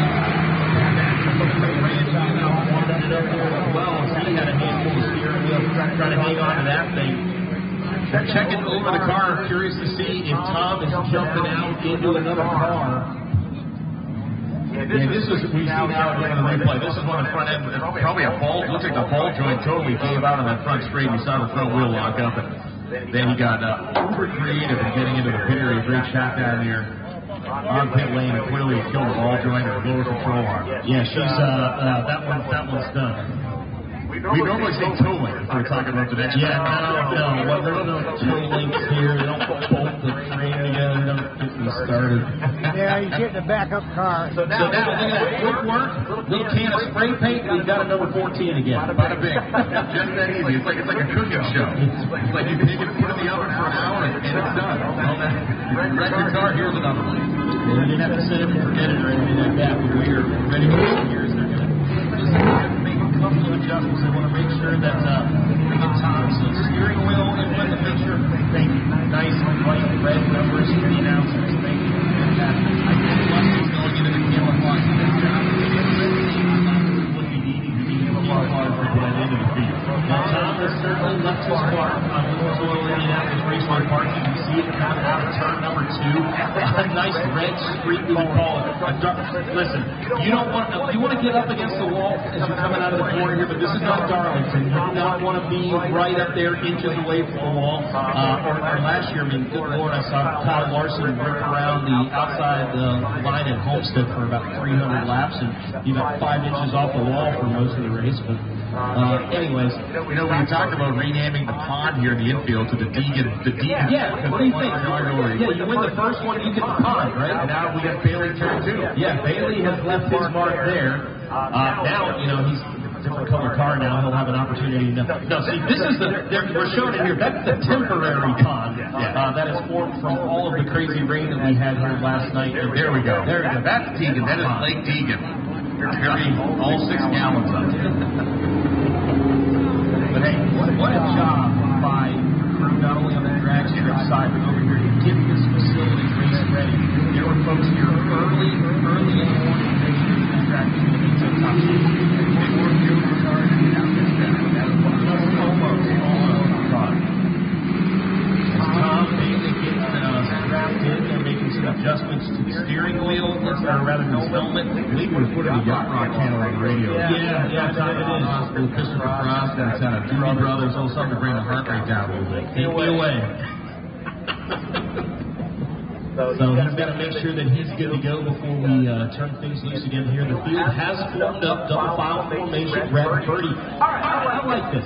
Let's do a little homework. Okay. We're early on this race. We only got 1 lap in. We restarted on the outside last time. Let's see how we do on the inside this time. Do a little homework, seeing if later in the race, if you're in that lead position, you have an opportunity to decide whether you want that inside or outside. This is your chance to figure it out. And I have to guess, as soon as he can establish himself again as the race leader, he will be off of that inside line as quickly as possible. One would assume, just from what we've seen so far, we saw Parker try it for a while. It didn't seem to get very well. Now let's George either directly like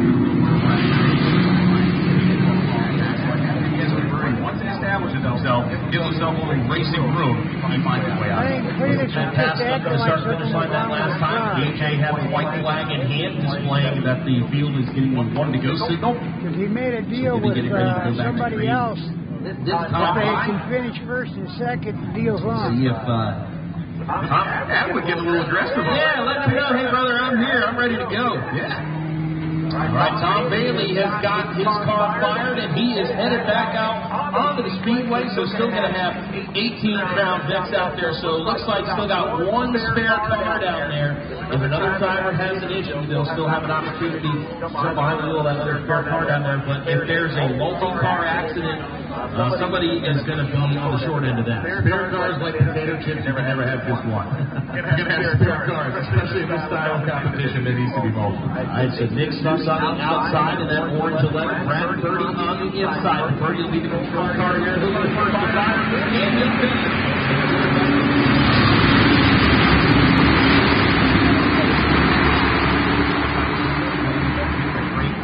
Shot there as he come by the starting line. Very quickly. Hey, Purdy did a nice job. Able to jump up, take the race lead again, quickly back second. Single file third and fourth side by side down for the 5th spot.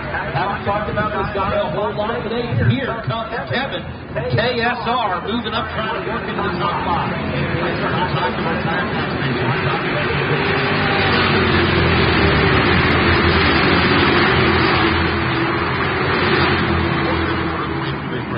Now I start to apply myself to smoke coming out the back. And continue to come out the back of Nick Sousa's car. You can see the trailer.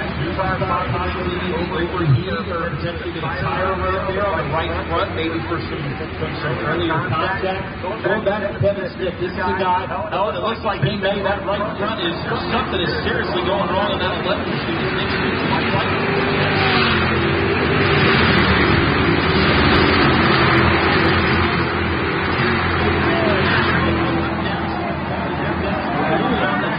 Number 11. Any additional moisture or fluid down on the racetrack. Nice job hanging on. Here comes Roman Atwood down on the inside. And he is way under speed now. He drifted his way through turns 1 and 2. Unfortunately for him, he's not going to get low enough to get in the pit area. So as soon as he's now hung up to the right, he's making himself outside the pit area.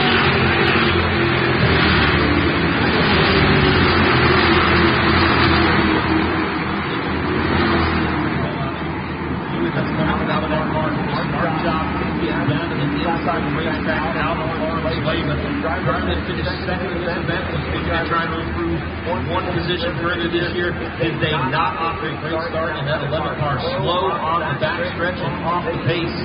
And if there was anything getting the racetrack, I don't think it was.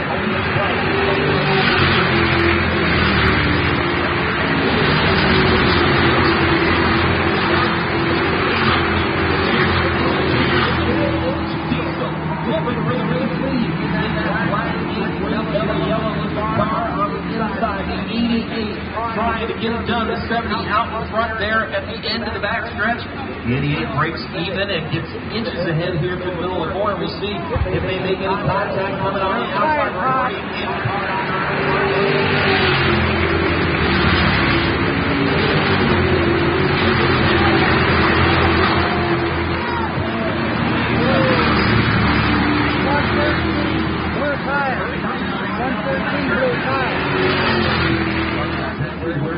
Kind of put the 88 in the position. He didn't necessarily want to get there on the outside. Got a yellow flag. He's coming out. Caution on the straightaway. There's another one. Jimmy's got it into Ellis. George coming into turn 3. George is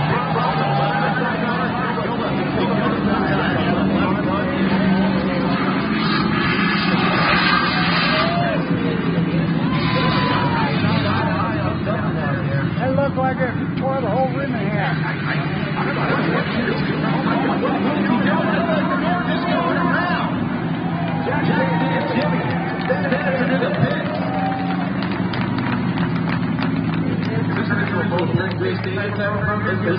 This is an gateway where the referee shirt for a reason. I know we have track officials down there in the pits, but this might be, we are not at the madhouse, trust me. I'm not sure what Jackson and the crowd are about. Now we see Justin, he went coming to the pit area, he has had a right front tire go down. Okay, so we're seeing kind of what we did last year, where you did that lap 30 race, guys that were referenced early on in the race, is starting to show. And you see George, he's doing anything that's not how you're supposed to fit your pit box, but I think that's regulation technically. They'll find a way to work on that left front there and see if they can get that corrected, or if he's going to have to jump behind the wheel of that spare car. I do enjoy the 3-4 situation they take on the pit.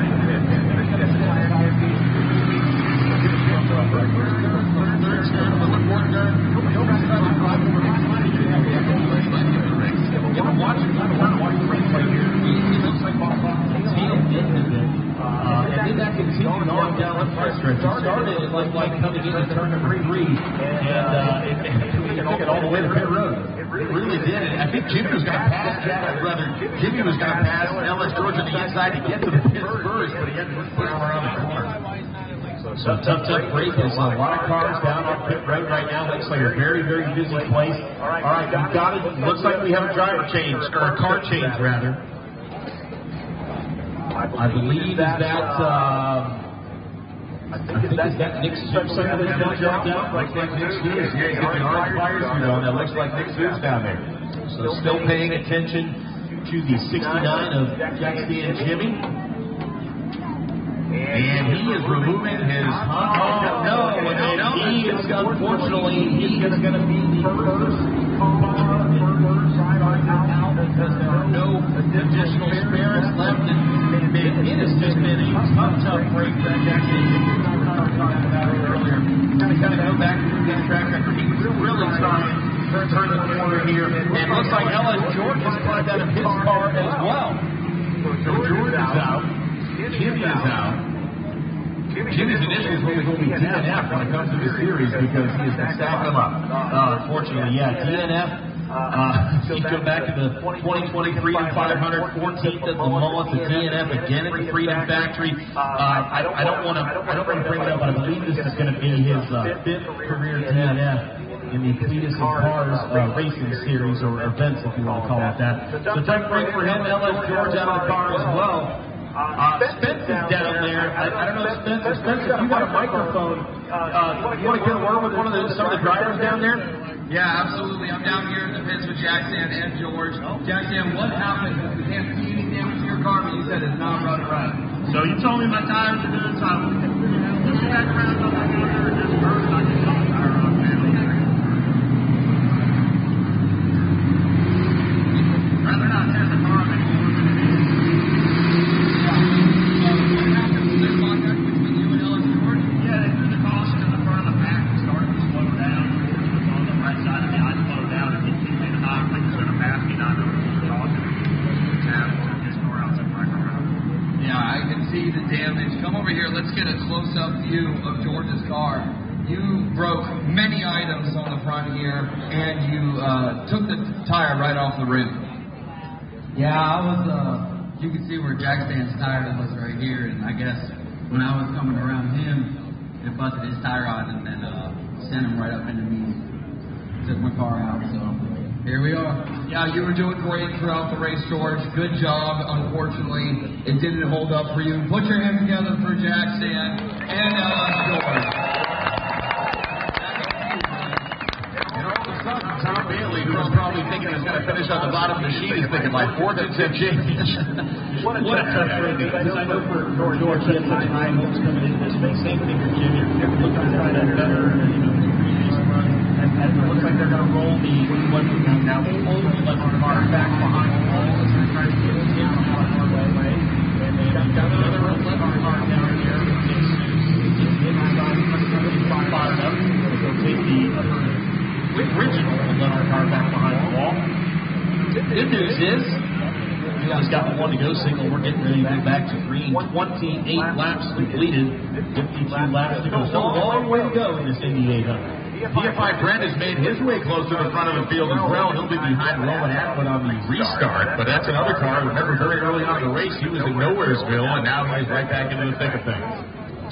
So it looks like the rest of the field has not gotten double file, so we may be waving off this restart. And yeah, it looks like we are going to have an additional lap as trying to get Dr. Parker Mitchell back up to where he needs to be. So Doug from Motion Raceworks is going to pace the car back out on the speedway one more time. Wait to see what the call is here as the field comes by the start-finish line. Front two cars, front two rows have doubled up, and yellow flag still being displayed. So we got everybody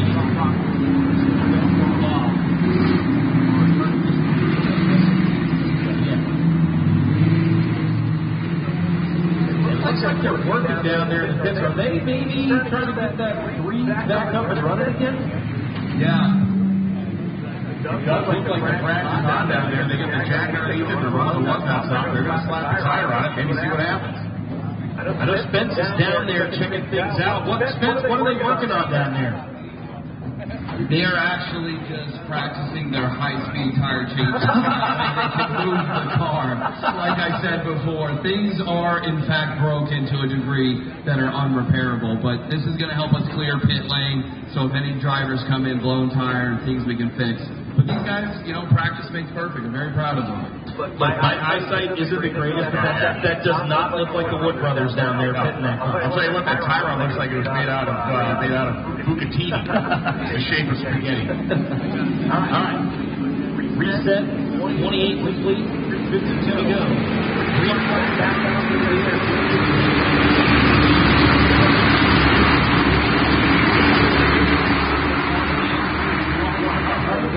For the third spot. Parker Mitchell's going to confidently take that third spot side by side behind him. Roman Atwood in the 77 trying to take the fourth spot away as DeBerti and Diesel are lightweight. trick in action through the middle of the corner, and that's going to allow the second to work.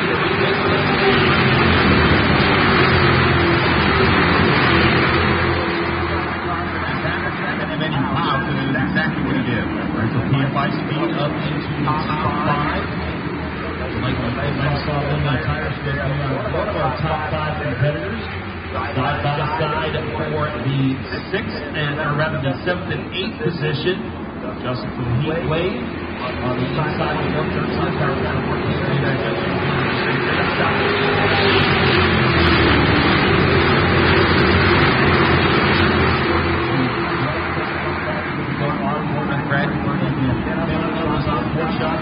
He holds a good stick steering wheel, man. He really does. There's very little action happening in that corner. That's a good sign for the birdie. He's actually wiping the tears out of his eyes going down the corner there. You know, we got to watch here is Atwood, who has been challenging and trying to challenge Dr. Parker as they head around turn 3 and 4. Atwood is still in this fight.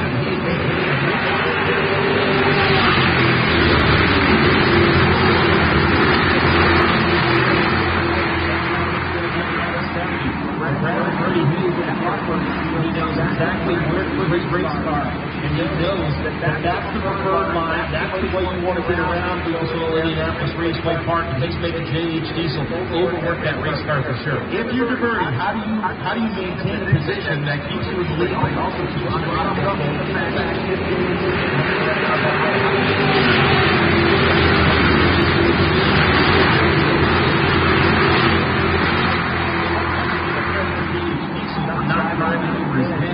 Making sure that they've got enough room to complete the pass and get through those corners.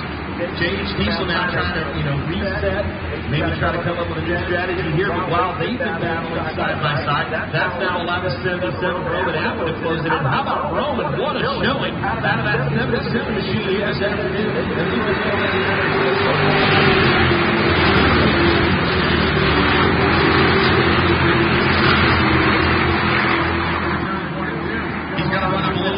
But he is going to have factor here in the next lap or two. During great race, he was waving high to his kids. Now he's waving high to the top 2. All over that back bumper of the 88 machine. And behind them, here comes Kevin Smith. Trying to work to the inside of Dr. Parker Mitchell. That's the battle for the 4th spot. And they are very close to making time.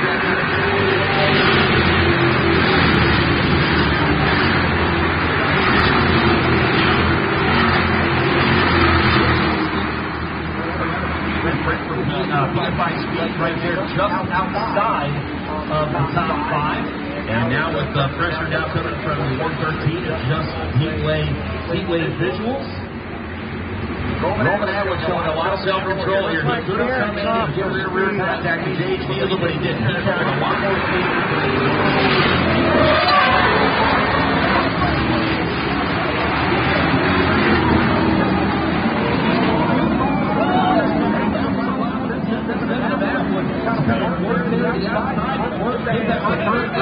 Together in the 88 heads to the pit.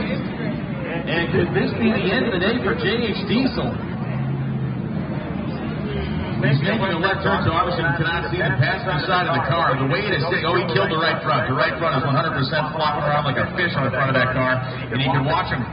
There it was. There was that rear contact. And that car scrubbed a lot of speed coming out before. I'm curious to see, did it possibly have an issue before here? We'll try to get a good look at it here. Is that right front broke before it hits the wall? Yeah, I mean, he's got that thing locked up. J.H. Diesel took the long road to the interior area. I think he picked up the top road on the way. Making a swift pit.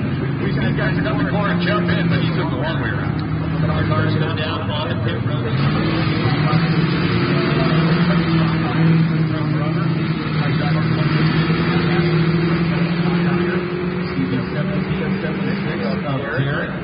Meister Garage down there as well. Both crews working feverishly front right hand side for J.H. Diesel going on right now. The tire now coming off of Dr. Parker's machine going on. Meanwhile, Derek Rieri is, well, I'll be dipped. There's no third crew down there, but there will be in one moment. Yeah, he's just going to have to wait his turn here for now.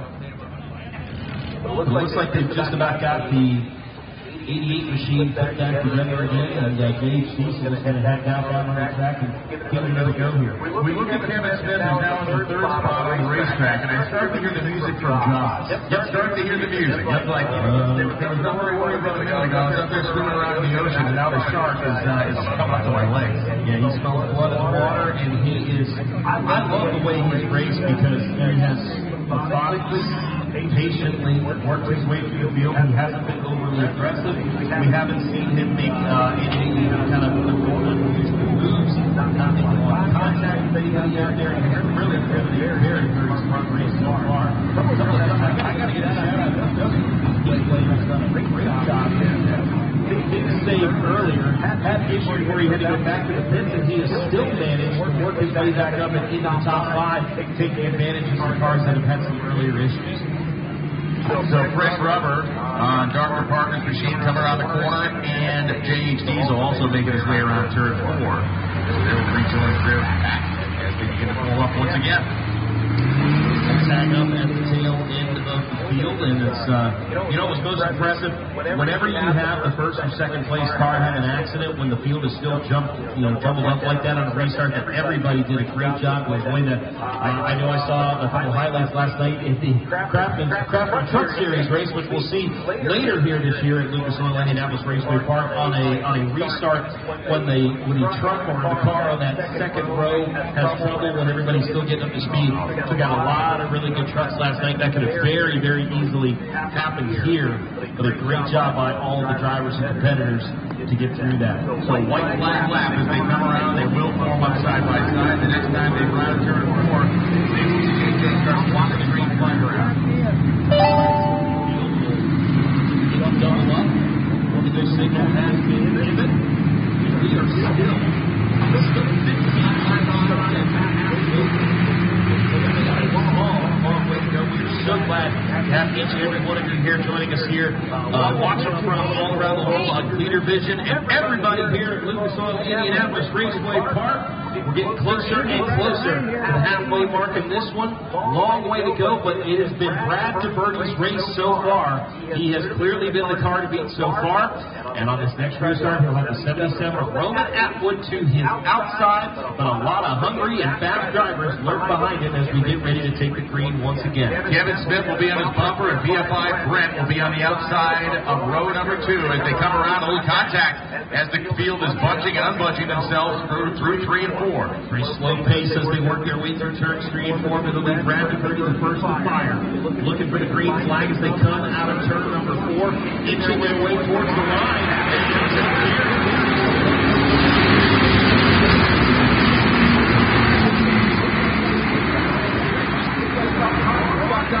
Very, very slow restart has doubled up the rest of the field, and good to see everybody get through that one relatively cleanly. But we've got a new race leader, and Roman Atwood to the race lead. DeBerti got in the rear quarter panel of Atwood coming out of turn 10, but Atwood saved it. It builds some speed. DeBerti now trying to pull up next to him through 3 and 4, and he's going to wait. That right rear tire on the driver's side rear tire, and Atwood's car does not work.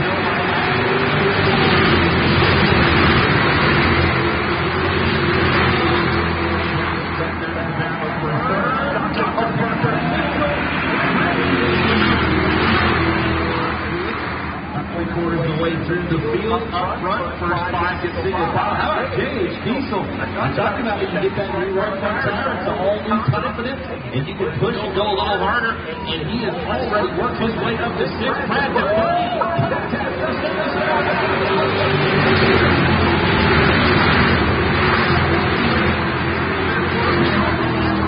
Second time, and that one is successfully picked him off. And now he has Kevin Smith breathing down his neck. And they got that yellow flag in hand. He goes forward and hey, watch, find your advantage there. Long way to go in this one, boys. And Atwood to the race lead. Here comes Kevin Smith. KMR up to second. This is something we talked about.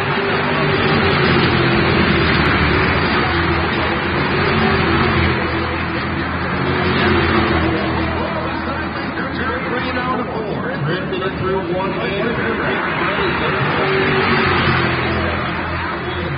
On the race lead for now. But Kevin Smith is certainly ramping up the pressure. Brad DeBerti back to 3rd. And here comes the 88 JH Diesel on the inside as the yellow flag has waved, and we've got caution once again. Looks like a couple of cars are going to be headed down pit road.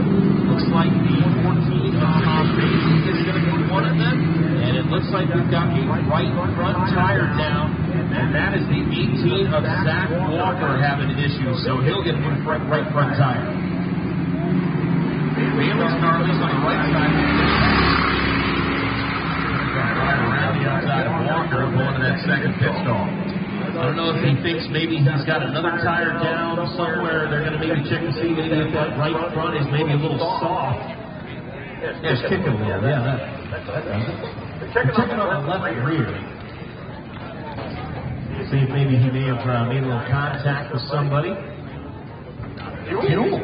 They get the fuel jug out. Oh my gosh, I forgot. Oh my gosh. The gas are up. Yeah, so listen, that's one thing we didn't talk about. Last year, we were very concerned that these Crown Vics were going to make it the distance. 80 laps was a long time. He said that thing had definitely less than an eighth of a tank left. So they were pretty thin. We've had quite a few cautions here today, so definitely not going to run as much as remember, yellow flag laps do not count. There may be a point in this morning where we could see all the cars brought down on the road to have the ability to get more cars to get through and try to make it just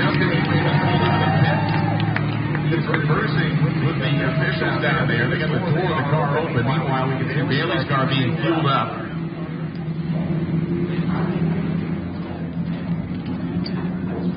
Trying to determine what may be going on or not going on with Justin's car. Yeah, he's looking. They're taking a look on the.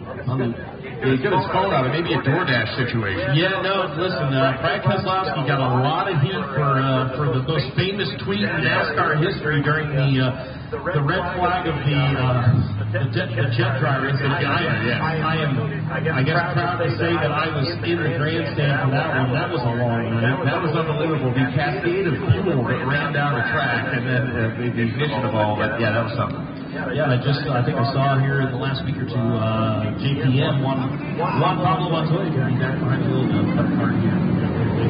No generator to say. No, not at all. So, it looks like everybody is back out on the speedway. So, whatever issues Justin was having, he got the right address punched in for the DoorDash order. They're coming to the game. Let him in the game. Yeah. Tom's got more fuel in the car now, so he can continue on. All right, so we are 2 laps shy of halfway. Brad DeVerney dominated the early portion of the race. Up into second, and Roman Atwood leading the way. And with fresh tires, JH Diesel as well as Derek Bieri of Flight Script Garage have made their way back now to the number 5 and 6 spot. Roman looking to score his best finish. His best finish, the 6th place finish with the Bristol 1000, a 9th in the LaMullets race in 2022. He did, he had a very fast car here last year, but kind of a similar situation. He ran out of gas last year. Justin, once again, his car slowed way down as he let Cleetus McFarland by. And once again, the formula build up here. You can see the white flag out there, side by each. Yeah, one no signal given. The 77 takes one on the outside. Last time the wheels up there on the top side. Give us 70 years Kevin Smith.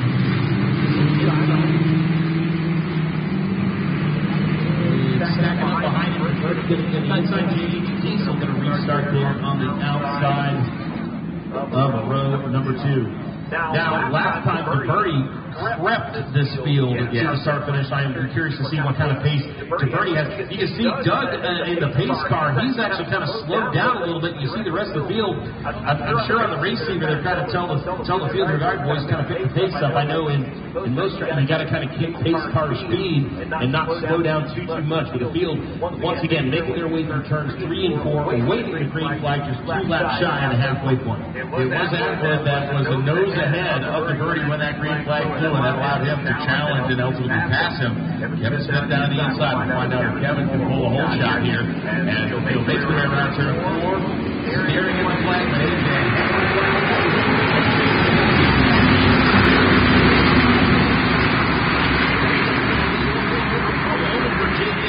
But that door closed quickly. It's going to settle in 2 by 2 the first 2 rows. 1776 taking a peek at the inside. Looking like a high-speed pace lap up there up front. KSR looking for the race lead, and he has got it out of turn number 4. New race leader. A nice moving game inside the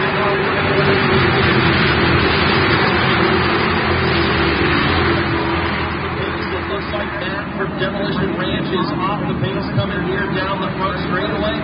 Check to see if all 4 tires are up on that car or if it's a mechanical issue, something under the hood. Looked like all 4 tires were up, and it looks like he's back going again. Now we see nearly 3 wide action here coming through 3 and 4. Dr. Parker was trying to get to the outside of J.H. Diesel, did not have the car to do it.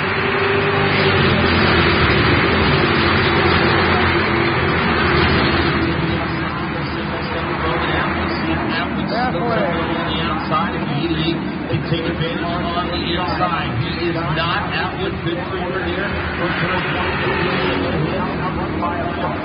And a good side-by-side battle behind them for 4. Dr. Parker Mitchell on the outside.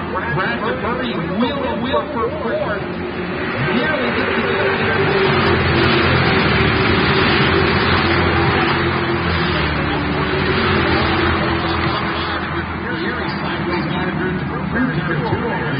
but it is a nice trip. We have the top 5 cars because they're late to be on the path. Tough break next Tuesday, 11 car walk in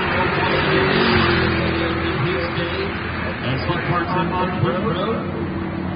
Dr. Parker Mitchell trying to complete the pass of Brad DeBurry up into 4th, taking a leap.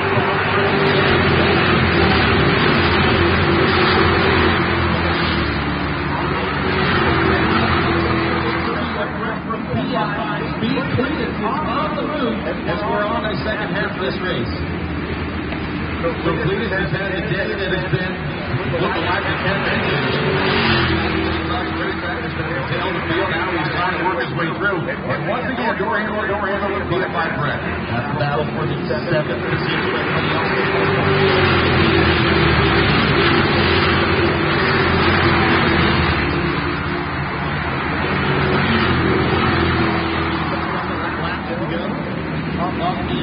It is the machine.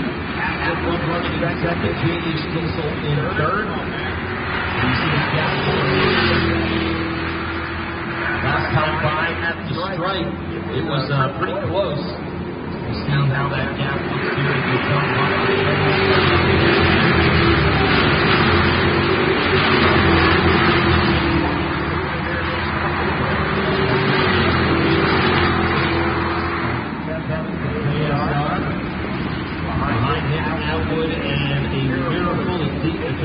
Diesel. They've got a pretty nice gap there. That's actually this is about Parker Parker. You've got a Mitchell who just kind of drives, not any pressure from behind you.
They're going to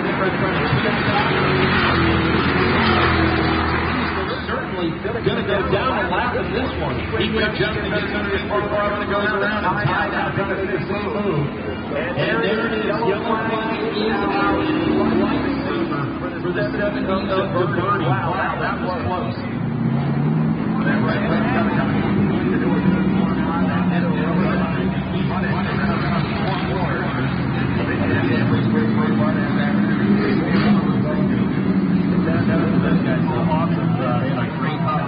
Set up yesterday and a great spot set up down there in the great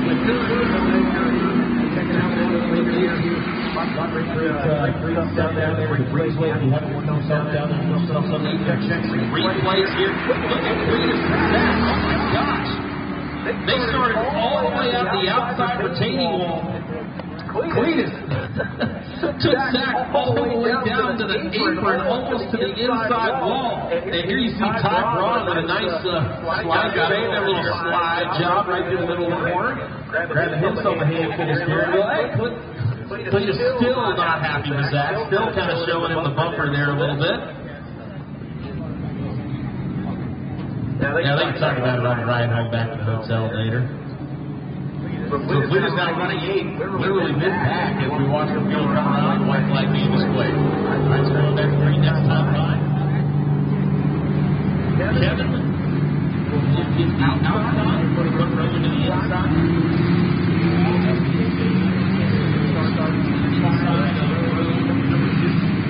Looks like he's going to hop to the outside. I didn't know there was anything to do that. We get the pick line over here, right? We get the choose cone. Yeah, the choose cone. We don't have the choose drum. That was the choose drum was a very poorly executed idea. It was on paper, brilliant. In real life, not so much. Technology isn't always what it's cracked up. Absolutely not. But we do have a great drone shots here. We have all weekend long. As the field working its way through turn at number 347, laps completed. 33 to go. Working the second half of this one. Atwood laying back just a little bit. Going to try to time the restart just right. And maybe a little time back there. Once they make the time back.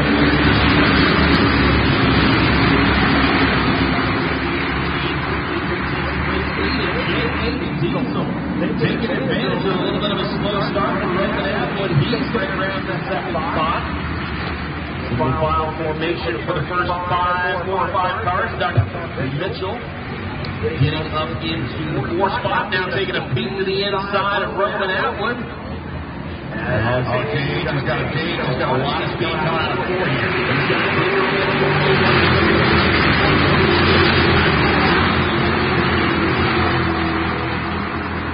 This is an interesting point in the race here. It's not like we're in no man's land, but we still got a long way to go in this one. And if you're being this aggressive, this is not the time to necessarily be aggressive. You want to put yourself in a position to be there at the end. But you've got to kind of pick and choose your battles here for the next 10 to 15 laps. Almost looking like he's trying to dive down on change, but he's not. He may have that up.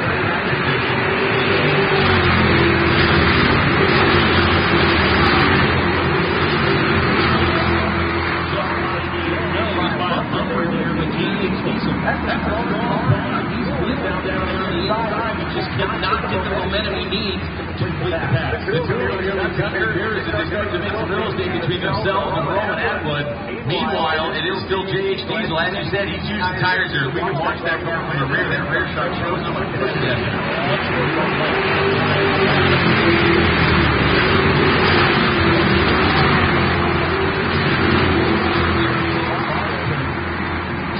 Pushes a little too hard here. As now to 15 laps completed, 30 laps to go. 78 machine showing the way. The 4-car breakaway up front. It's his great little head behind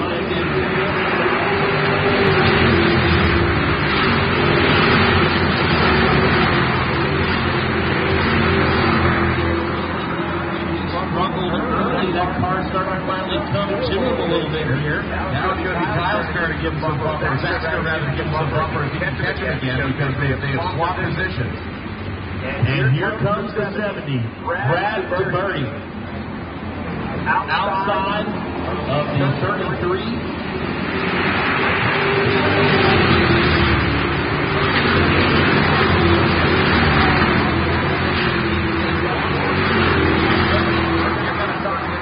Himself like, no man, come on man, I got the fresh tires, I got a fast car, I'm running out lap, we got to get in front of it. As loose as car 63, put yourself away from risk track, it's going to be a hard place to get him out of it. Now it's like the Birdie's going to try to work his way. If he goes to his independent PFI speed now, he came down on the cover more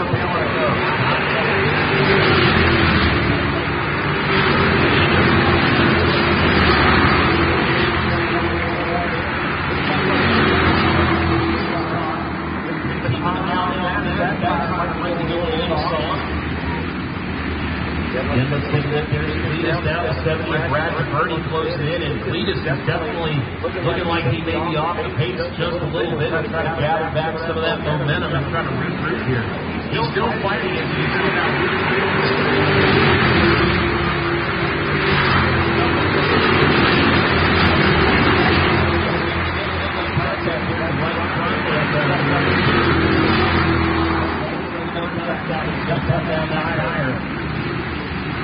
Now he's kind of stuck there on the outside. He's got the 18 Walker ahead of him.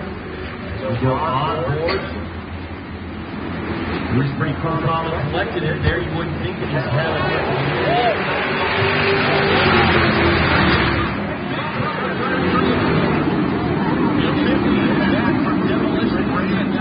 And the 113 Justin and heat wave in the 50. Oh man, it's right corner there. He's going down.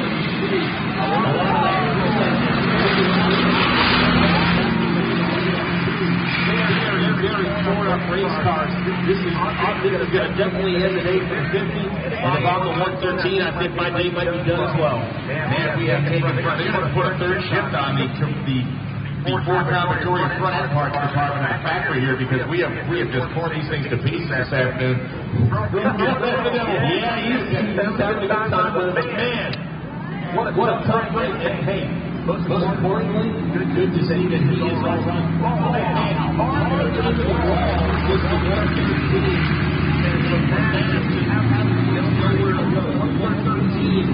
The right front tire went down, goes into the outside wall, and if you were just watching the replay, Matt, I mean, you kind of, it's almost like it startled him.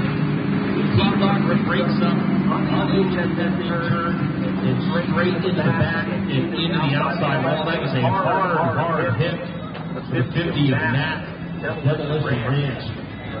Good to see that he moved around the race car there. And you see if, it looks like the 113, that thing is toast. I'm going to jack my tire on it, likely just to see if they can get it behind the wall. So still wait to see if Matt has climbed out yet. I'm curious to see what they're going to do. We're going to check another replay. There you go. Matt. Matt kind of minded his own business, but as soon as he saw them, it looked like to me, it's weird how hard the car was understeer. Just in that approach to the corner, he had to do it, but it was doing he slammed on the brakes. That tells me that he went into that corner thinking, I'm going to go into that second lane, and I'm going to rip up into that third lane, and once on the 113, but he already up there, he's like, oh man, I got a break right here. But hey, how about it? Climbing out of the car, good to see that, and then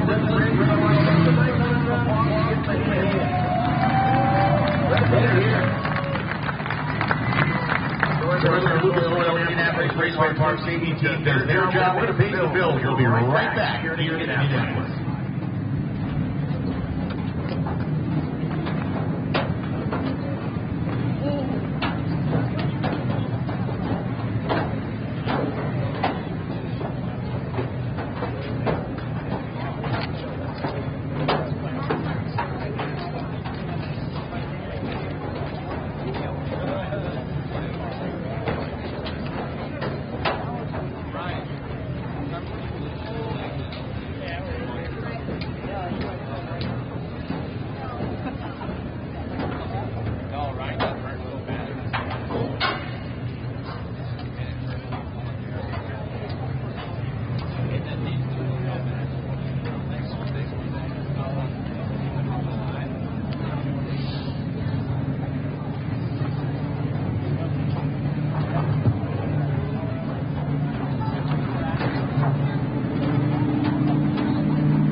drop in.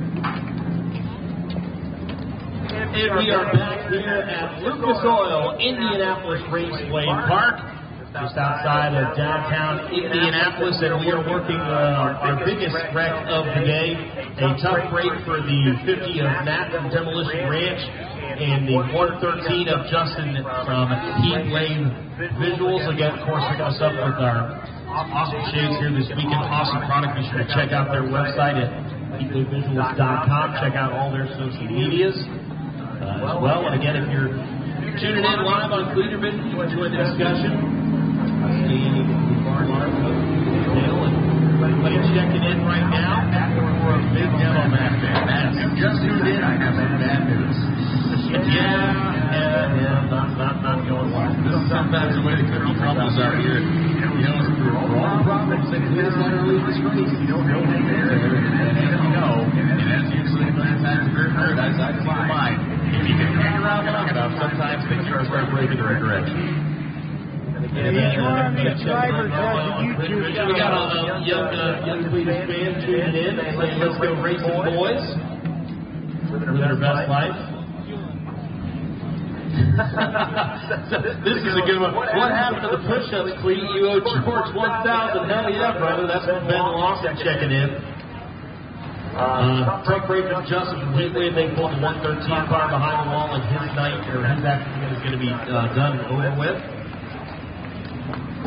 Can you imagine when they load the haulers to bring these cars back to Florida? Normal people will be driving down the highway and they will see this tattered group around St. Glorious. And like, so up or down in Florida as well. This is what we call in Florida. This is great migration time. When everybody, we see all the transport haulers going north.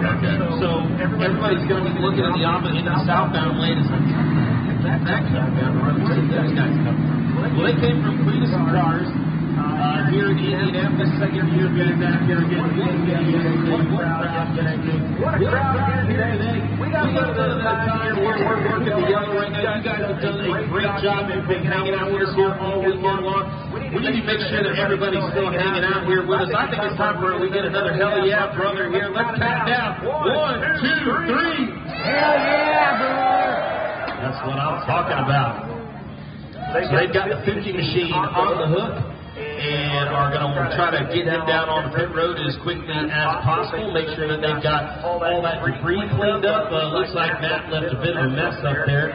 They've got most of that speedy drive worked into the track, or at least placed on the racetrack. Now they've got to work it in. I would not be surprised if once they get this kind of cleared up a little bit, they're going to tell everybody under some of these pace laps, once they get some of those safety vehicles out of the way, work through that, because there's going to be a lot of cars that are going to be passing right through that spot. Don't be surprised if when we do go back to green, when they work through that, you see a bunch of dust fly up in the air. That's just part of it.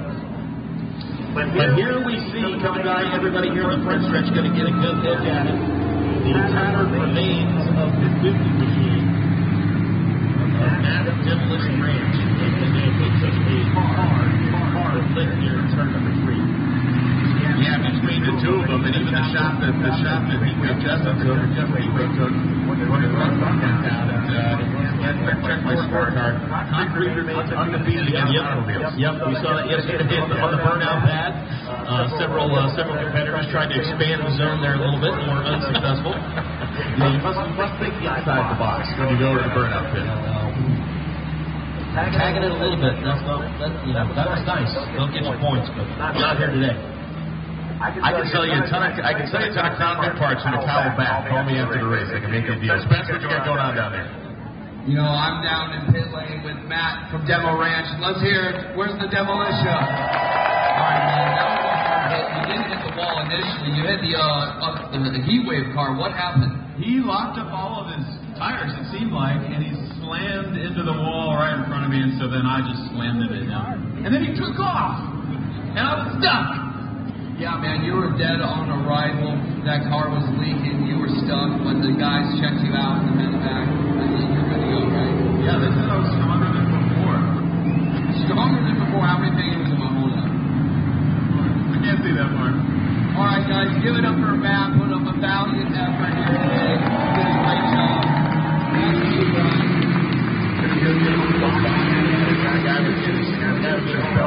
I see 3 of them out there. They always say So just back the hand in the middle.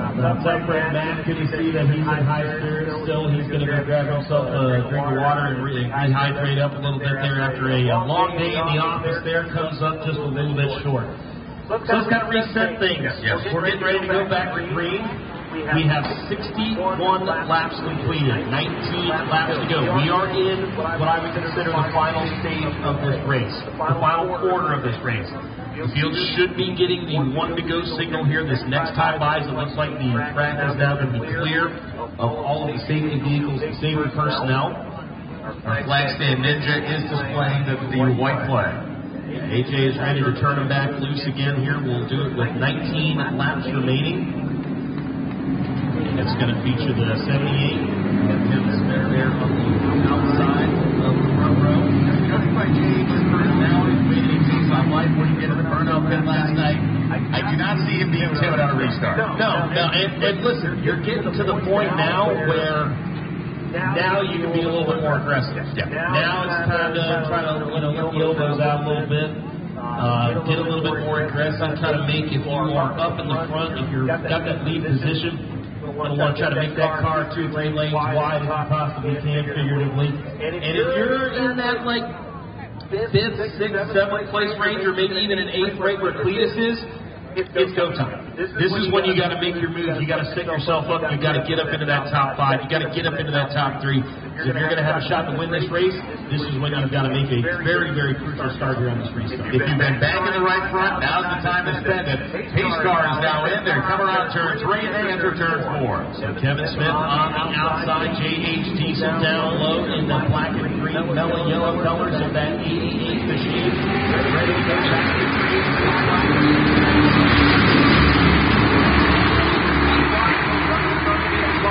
Wide in the back for a minute there as Bailey took a very high line and was nearly in the wall. Yeah, Zach Walker down on the inside. Bailey's been rim riding there on the outside all race long, and good example of it right there. Todd Braun got a little side there coming out of turn number 2, but the battle for the race lead continues on into 3. You can see Kevin Smith always got sideways. J.H. Diesel hung the tail out coming through turn 3 and 4, and is going to drive a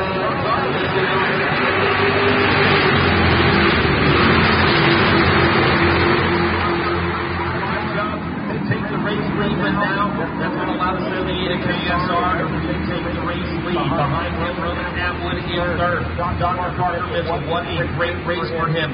Set fast time earlier here today. Started in the tail end of the field. Has worked his way all the way up, and he's kept himself up to the top 5 for the majority of the day. But here comes our early race dominator, the 70th.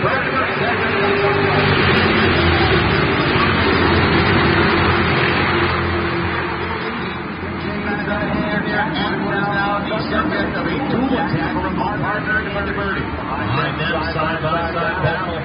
Derek, the vice grip from Rod, side-by-side with Cleetus. Cleetus doing a nice job on the outside trying to break up into the top 6. Remember, Cleetus, not a very good qualifying effort. Opted to start at the tail end of the field.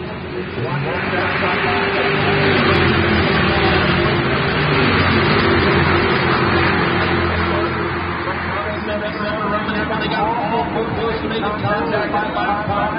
And is Dr. Carter going to pull off the slider?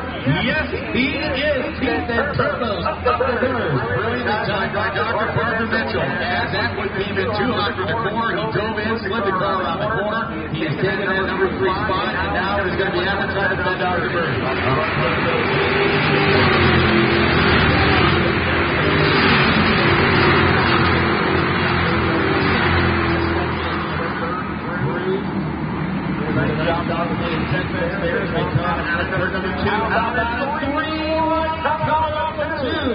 Cleetus McFarland's trying to make a move into the number 6 position. He is door in with Pierre going down the back stretch. As they get into turn number 3, the 2 cars very hot in the racetrack right now, and they still maintain a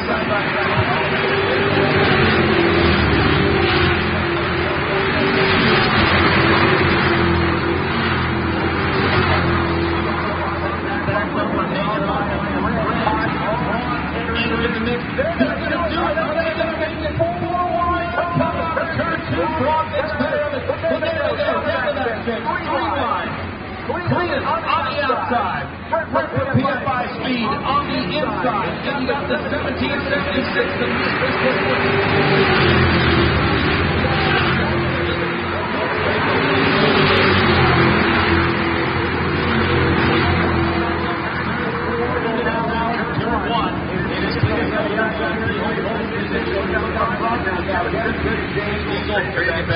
I thought Ron was going to lose it for a second there as he came to turn number one. Grabbed himself a handful of steering wheel and held on to it. Those sides up down the 18 is Zach Walker taking a peek there.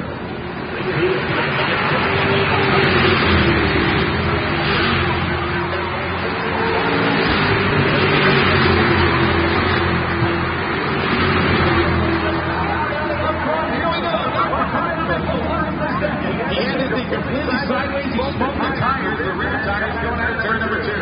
ASR up in front, J.H. Diesel second as we work now 10 laps to go. We're 9 to go this time by. It is no time. Here now.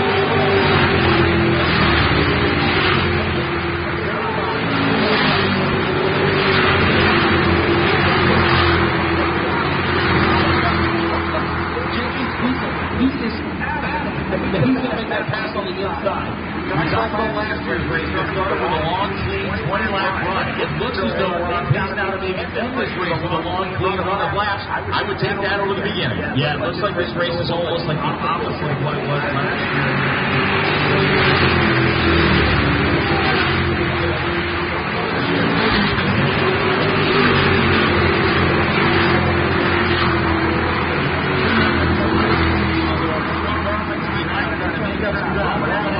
The birdie is falling back significantly. Now trailing the number 4 car, the fourth position car, by 25 cars. About a 4-car breakaway out front for birdie, trying to hang up and make it a 5-car battle, but slowly but surely.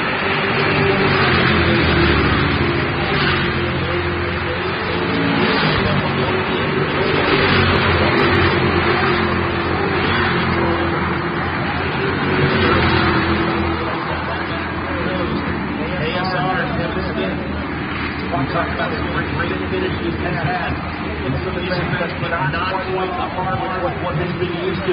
This is the day he wanted to rebound. He wants to bounce back here today as we come to the line this time.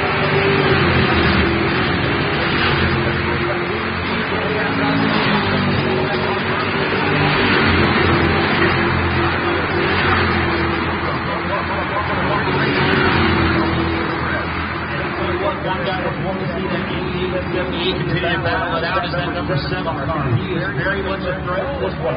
The 88 lays down the bottom.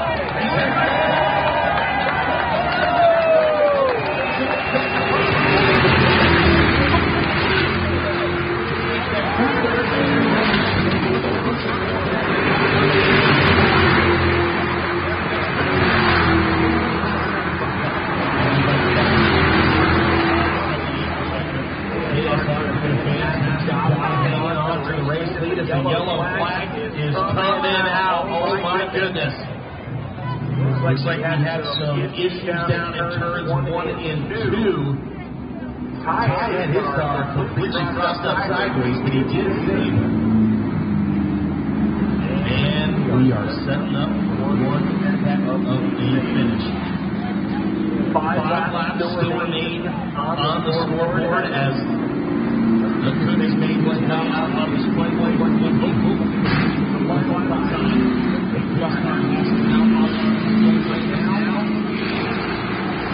It's go time. It is go time. There is really nothing left you need to leave on the table at this point. You can push all your chips into the center. If now is the time to maybe throw any sort of caution to the wind. Probably defy your own instincts as a race car driver. Do the thing you're not supposed to do in the textbook, because with 5 laps left, the position is in. He needs it. Yeah, we're watching this replay here. I don't think there was contact. There might have been just a little bit of contact between the 88 and the 7. I got that 88 loose, but man, you saw he has no issues doing burnouts, but man, he's got no problem drifting through the corner either. That was a great save by the 88. And what's most impressive with me, didn't lose any momentum, didn't lose any time on the speedway, and was able to hold on to that spot. That was a really great piece of car control because, as you mentioned, if you lose the momentum as you slide the race car, when they get to the straightaway, the other two guys are just going to put it right around. Yeah, that could have very easily cost him 2, maybe even 3 positions, but an incredible job to able to hang on to that one. All right, folks.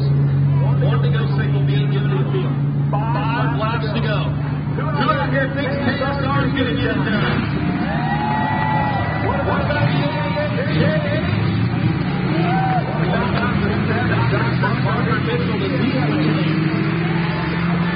Could it be W7 of Roman Atwood surprising everybody here, or Bradford Burger there behind? That's your top 5. Will this be the last restart? That's the question. How aggressive is everyone going to get here as we get ready to drop the rag one more time? I have a real hard time believing that. I have a real hard time believing it's the last time we'll see that beautiful heat wave third-gen Firebird making laps on this racetrack before this thing is closed out and we see the check.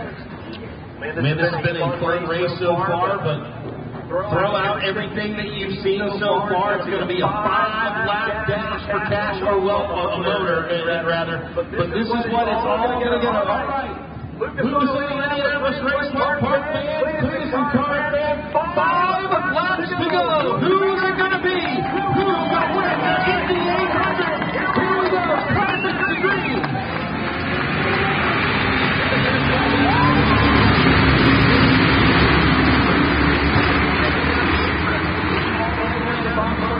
Trying to get as many positions as they can. Side for the race lead up front, the 88 to the outside, 78 to the outside. That's the story for the last 4 laps. Who's it going to be? Dr. Parker Mitchell confidently up into third. Here comes Brad. They're going to be looking for more. He's going to maybe experience a backpack. No Brad from PFI was going to make a big move on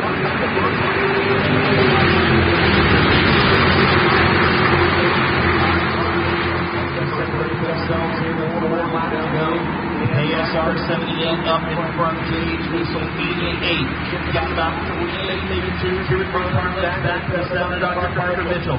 If you've got anything left in the tank of that mouth bottle, now's the time to use it. The 88 has been trying all race long to make the bottle work, and it's a matter of work.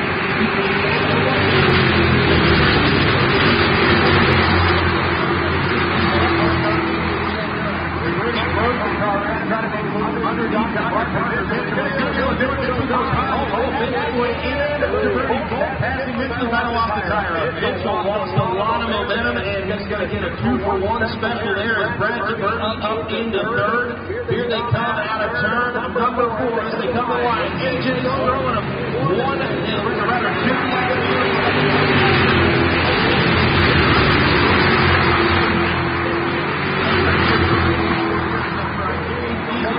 First quarter, very late in that race. If they lose that momentum, that's going to allow them to pull ahead. It's going to allow Diverty to maybe take up a wing and a prayer pass here. Diverty back up into third, gets around the 77 of Atwood, but he's running out of time. Here they come through turns 3 and 4. White flag is in there for final time.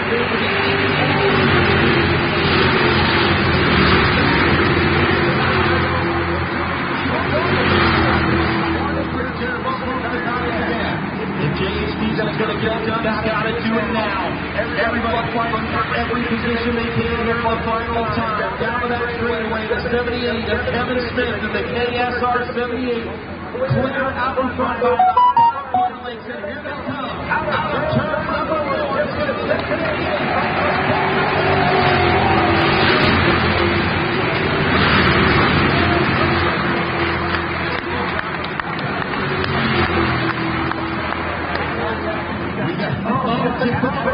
going around in turns number 1 and 2. What a race. J.H. Diesel, oh so close. He's going to bring it home in second. Brad Diverty is third. Roman Atwood in fourth. Brent from PFI Speed in the top 5. 6 goes to Derek by Vice Grip Garage. Dr. Parker Mitchell is 7th place. That is Cleetus McFarland.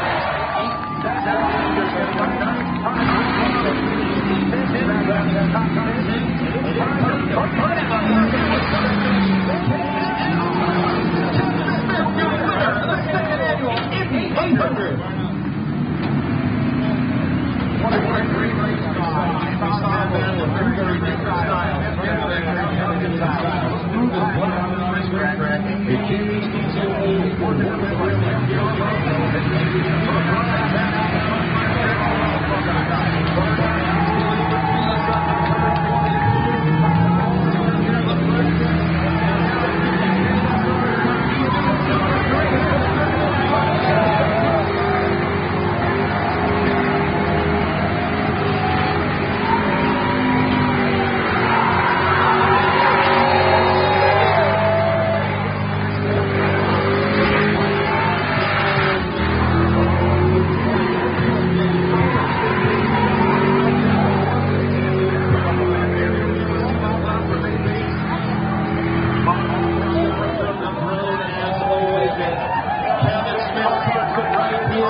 After that race. But hey, thanks for all you guys coming out. Let's make this stuff awesome. Appreciate Cleetus putting this thing on. The other Tires for sponsoring the event. Heat Wave for sponsoring the event. Woo, I'm tired. Thank you guys for all coming out. They still got like 2 or 3 races yet this year. For a lot of laps there. You just figured out a line, huh? Yeah, believe it or not, that was actually third. Yeah, no right front tire. So that's the original tire that Kevin started on. Let's take a look at how his tires are looking. Oh my God, brother, look at that. Forks are showing. That's the amazing thing about these Nitto tires. What other tire can last that many laps of just hardcore racing, dude? Kevin Smith, making it happen. Let's hear it for Kevin. And then I believe second place is JH. Is that official? All right, JH.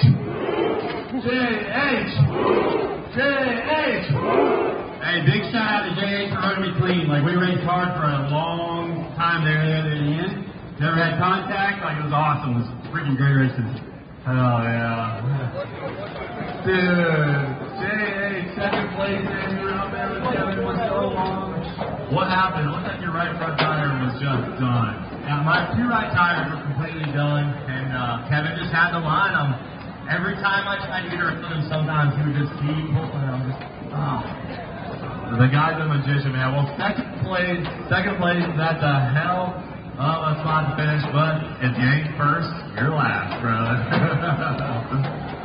Let's go look at your tire. I gotta see this.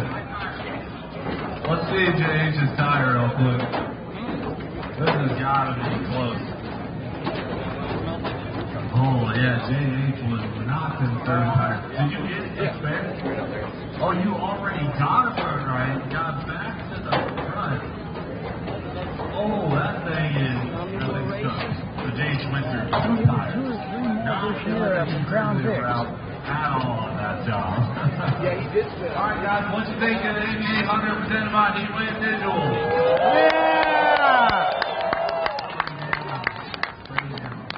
Hey, well, guys. Oh, hold on.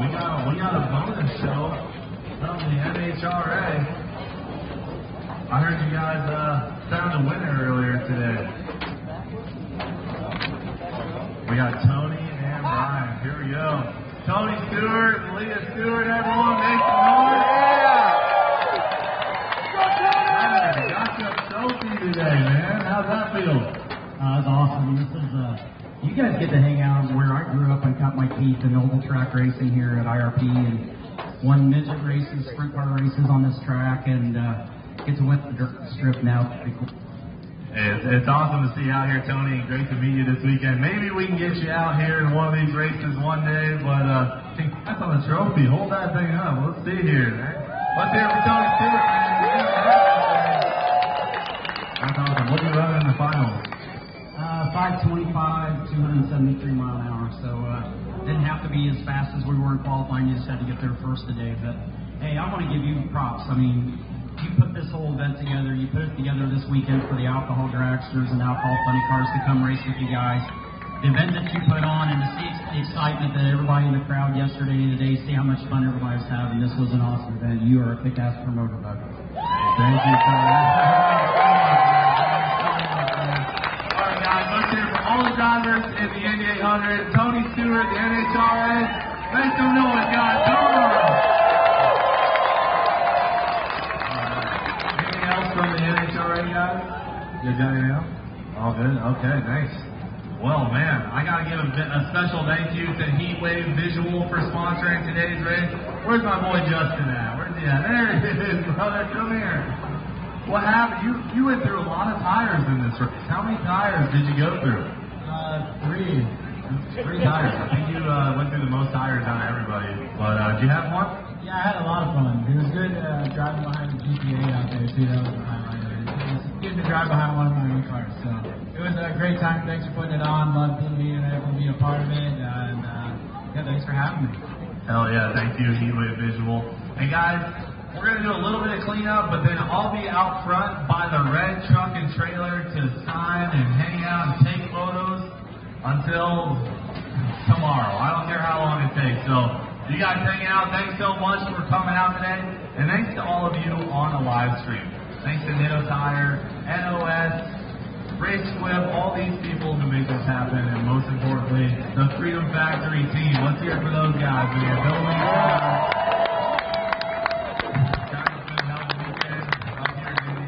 We appreciate you so much. Thanks for watching Newport. We'll freaking see you later. Hell yeah, brother. Cleetus McFarland checking in with Tony Stewart and all of our competitors and our winners. Let's do that one more time. Cleetus McFarland is the winner here in the second running of the E800. And Brian, you've got the weekend. That's the good there.